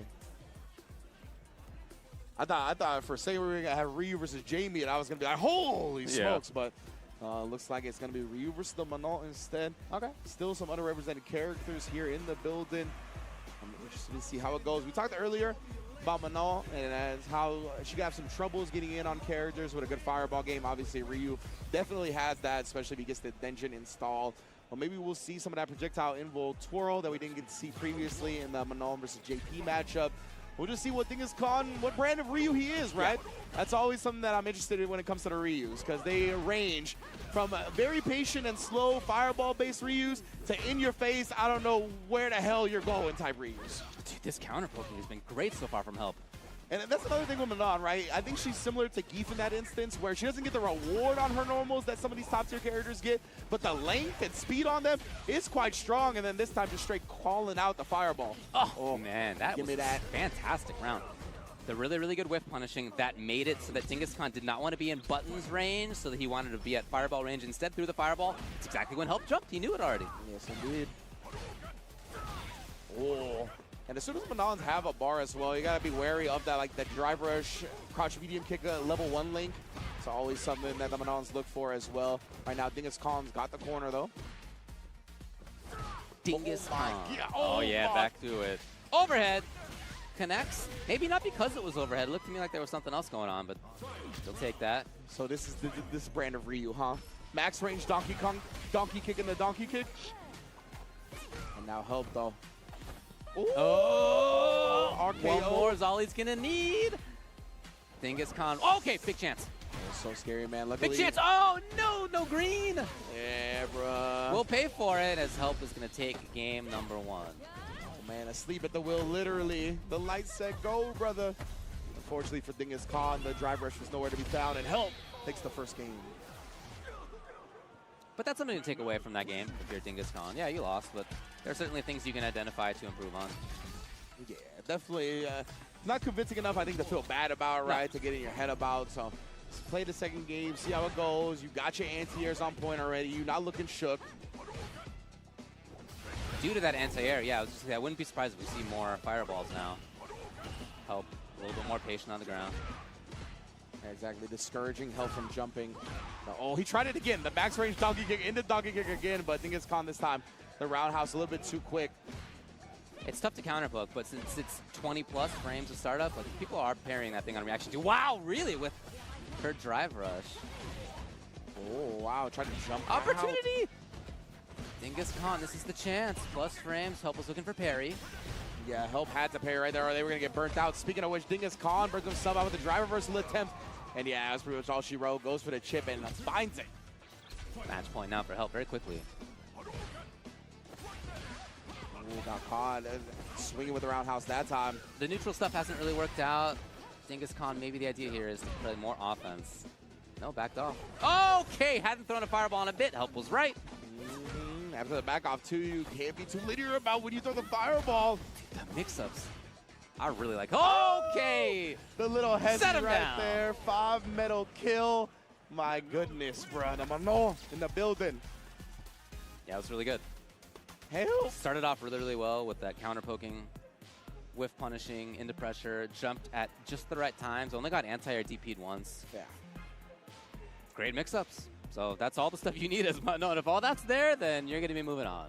Yes, most definitely. We saw just from the outset, right, in that very first round, them establishing how well they knew the Manon spacing and just in general beating Ryu to the punch a lot of the time. And what we talked about before, right, it might not be that drive rush cancel reward that a lot of other characters get, but it's going to make the opponent hesitate. It's going to make the opponent second guess. It's going to make them make decisions a little bit slower in that range where they're usually comfortable about making them. And if you can create that hesitation, it creates so many opportunities for you to get your rocks off. For sure. So again, we are at this point, I think all the matches that we're going to see are going to be to qualify in winners or losers side. Yeah, we're getting through these. There's still some players we haven't seen yet in this set. I'm not sure that we will. If they make it through on winner's side, if Fudo gets through, if Eita gets through, et cetera, maybe we see them later on. And Eita in the building as well. Love seeing Eita come out again as well. Because right now we're getting Nikon, another of the Khan clan, going up against Krim. Krim here. Krim. Slam tilt is this. I don't know what that is. San Jose Sharks hat. Interesting. What? Yeah. Okay. The San Jose Sharks actually have like one of the sickest colorways, I feel like, of any sports team. Yeah. Like I really like their logo and their colorways and their jerseys and all that. Fly under the radar a little bit, but aesthetically one of the better teams out there. Yeah, Nikon from Pleasant Hill, California. All right, there, So you go. So yeah. NorCal in the building. And Krim from Maine. That's cool. Oh, hell yeah. The main event. We'll see. Repping that Cooper flag. Nikon and Krim. And be duking it out. And we've gotten plenty of character variety and just in general. I want to thank all y'all for tuning in to Combo Breaker. This is the 10th anniversary of Combo Breaker. It's wild to think about that, man. We've been privileged to be here for so many of them. And hopefully we get 10 more years and beyond of Combo Breaker, right? It's been one of the premier tournaments that I think has not only been extremely fun to attend, but extremely influential with how the community in general has gone when it comes to holding tournaments, what we value out of tournaments in general. So yeah, big ups to Combo Breaker, really paving the way for a lot of what we know as the fighting game community nowadays. Jury on one side, Rashid on the other. Krim even has Jury as his avatar on Start GG. Oh, wow. Okay. Committed. Pretty serious about it. Trying to put a ring on those toes. Yeah. I knew you thought I was going to stop at a ring on no! it. And then I had to sneak in the extra, too. But yeah, Rashid as well, another character that we've seen plenty of. Very prominent character as well. Definitely, obviously, the wind condition, as people like to call it, with the Isar on level 2. But I'm interested. I think both of these characters are extremely potent, obviously. But, like, Jury, I feel like sometimes gets a bad rap, like, because she doesn't do anything the best, but I think she does everything good to great. So, like, I definitely think this character super strong in the right hands. Yeah, no doubt. Setting things up on the forward approach. Okay. A little bit of a feeling out period. Both seeing what the other one's going to do about... Wow. Whip into button. So Krim throwing some funky little angles here. Oh, wow. Yeah, that charged up whirlwind, able to blow through the fireball and actually clip Jury as she jumped. Twofold answer. Really? That was interesting. The jump timing was very interesting to me. Like, Uh-oh. And no meter yet. Uh-oh. Yeah, this is tough right in there. here. No answer. And it snuck in the DI right before she built the level 1 as well. Really great stuff from Nikon. Okay. We're out on Nikon's side. Yeah. Definitely in here. No link. I like that as well. Just gonna put out the parry. That's a very common thing we see Juries go for, but the whirlwind, if he had the juggle there, that was death. Ah. Okay, so looking for parry. Saw there wasn't a parry. Then you do the forward for the dash. Very, very common. Ninu. Yeah, defenders have gotten much better at kind of scouting that and being ready with a button as people come out of the parry. Right now, though, Krim finds a huge jump in to start it. Ooh, wake up with parry again. That's been, some Nikon is definitely favored. This time reaches and Jury. Gonna teach you a lesson not to do that again. Next round we go.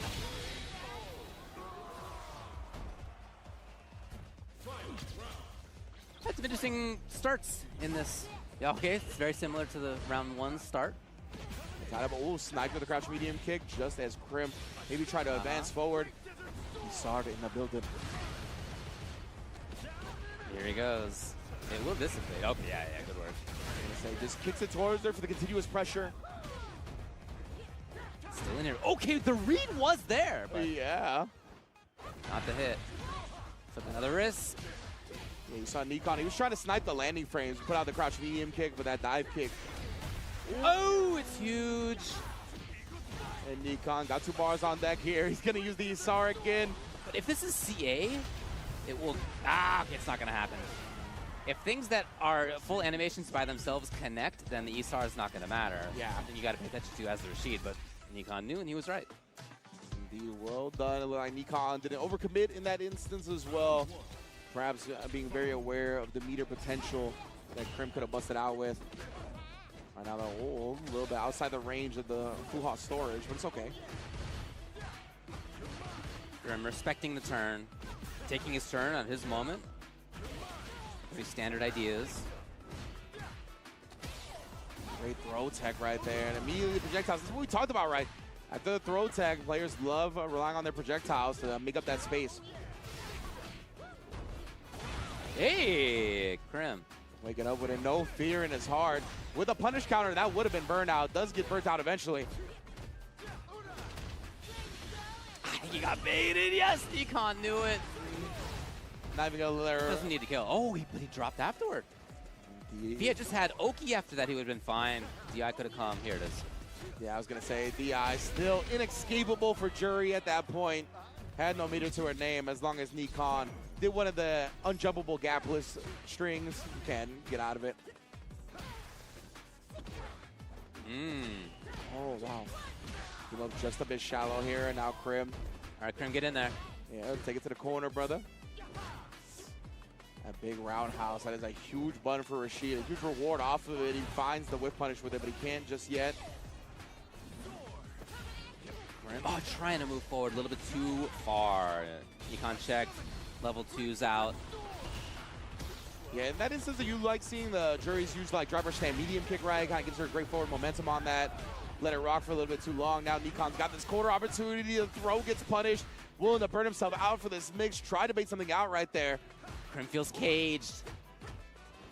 There's the jump. No anti-air from Nikon just yet. Just to build 3 bars. Oh, man, to be able to get that cancel and not burned out. The low jump over. Oh, my goodness. The scrambles are being forced right now from Krim. Ah, you understand the risk that he was willing to take right there, but Econ had the right guess and moves on. Indeed. In winner's side, Krim moves on in loser's side. The other side of this pool is Zaffarino and Jamarvelous, by the way. Zaffarino. Yep, Zaf's in there.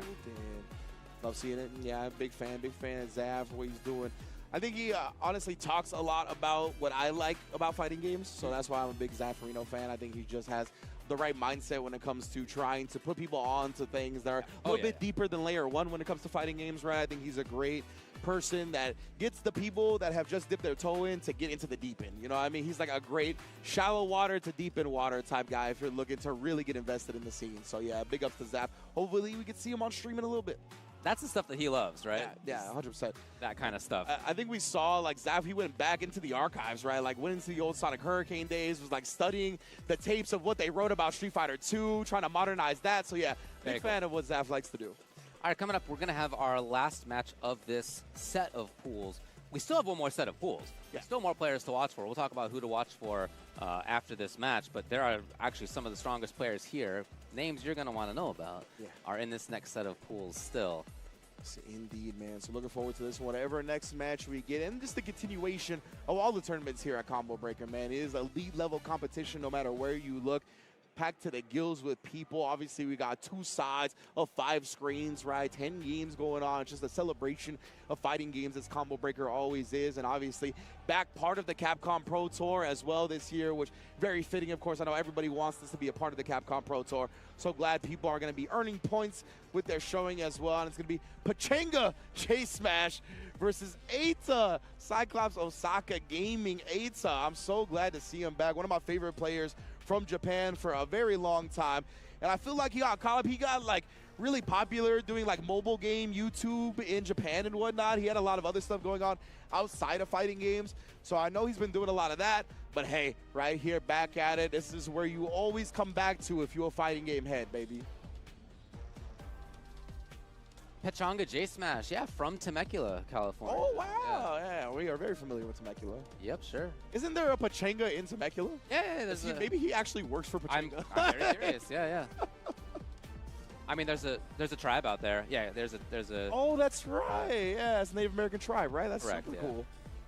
Nice. So repping.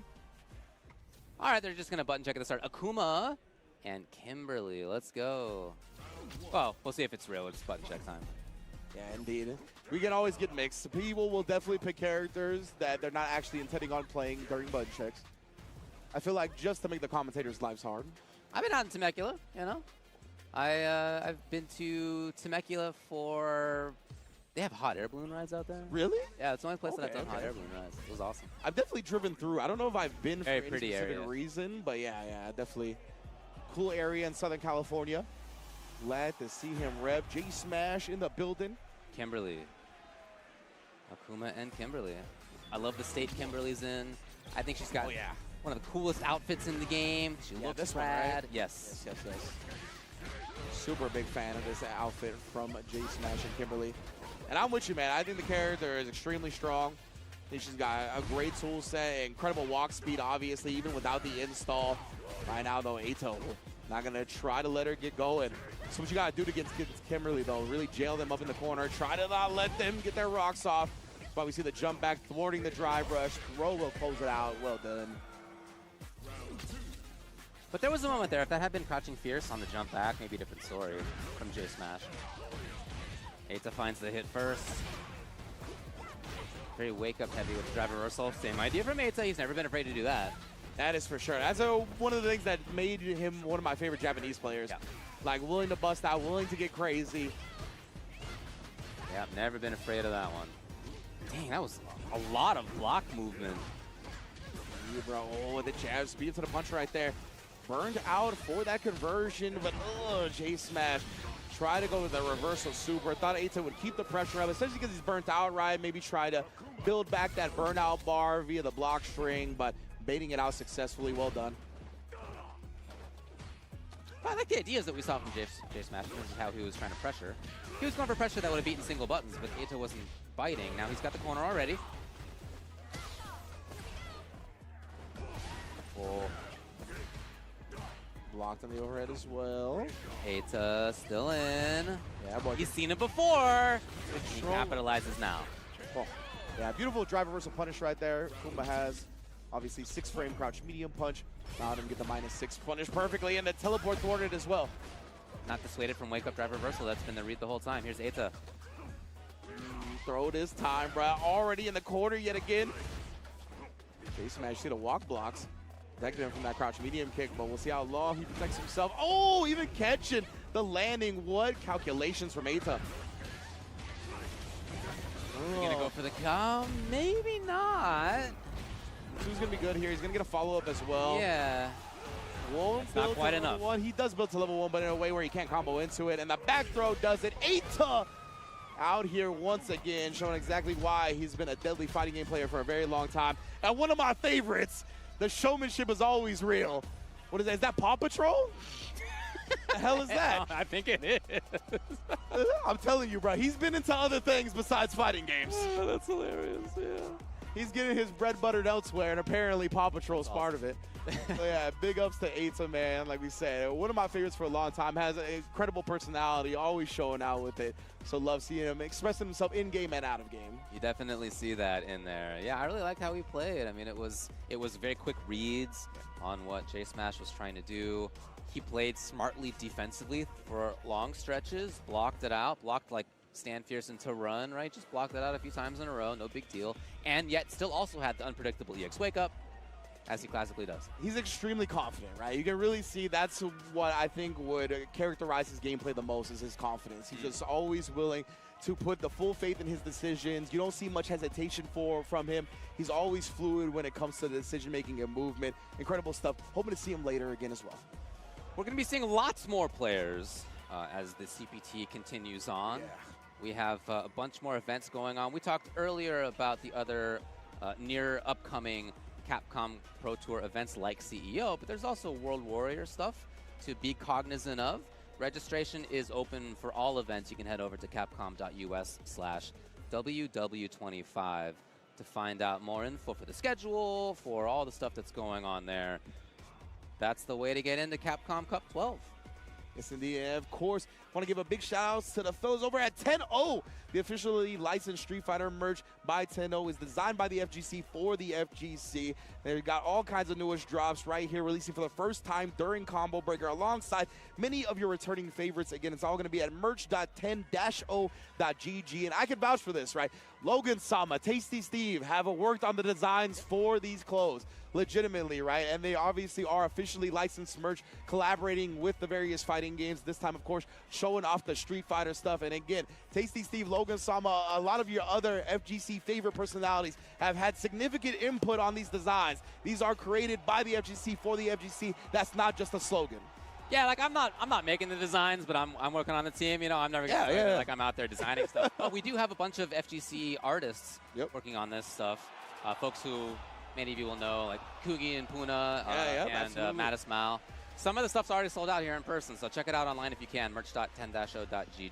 Yes, sir. And then Turtle Beach as well in the building right now. You can unlock 10% off your first order at turtlebeach.com with many headsets ready at your disposal. Again, if you're ready to enhance your audio experience without breaking the bank, visit turtlebeach.com and enjoy 10% off when you sign up as a new customer. They got the award-winning Turtle Beach Delta 700 wireless headsets as well, delivering elite performance across pretty much anything you want to use it on right here. Beautiful stuff. Big ups to Turtle Beach providing our headsets for the event and in general as being an elite audio source in the community. Thanks a lot to Turtle Beach for the support, for sure. Important to be able to know what's going on in-game. Yes. Important to be able to react. Lots of people's best way of reacting to what's going on, hit confirming, seeing what the opponent's doing is by hearing those audio cues. Yeah. This is a great way to do it. Thanks a lot to them for the support. Now, I mentioned that that's the last match that we're going to have of this set of pools, but before we go, let me briefly say some of the players to expect in this next set. Mothman and Jen is in here. Takamura's in here. Chris T, Burkish, Boos is in here. Boos! Samurai, Cien, Viwasim, and Daigo has signed up for this pool. Oh my goodness. And we know that Daigo has talked about, right, that he is trying to return to form. He is looking to take better care of himself physically. He's looking to stream less, really try to focus all his energy on these tournament performances. And this is where we're going to get our first taste of that. Very, very excited. All right, everybody, stick around for that. Take a short break.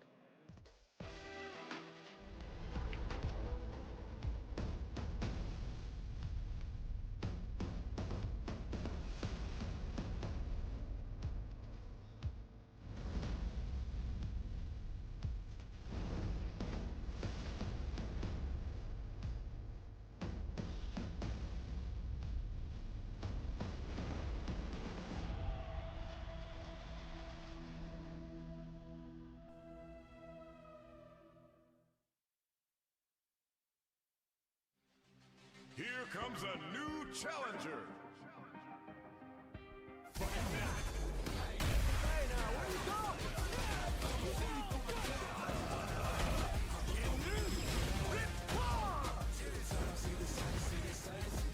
World Tour.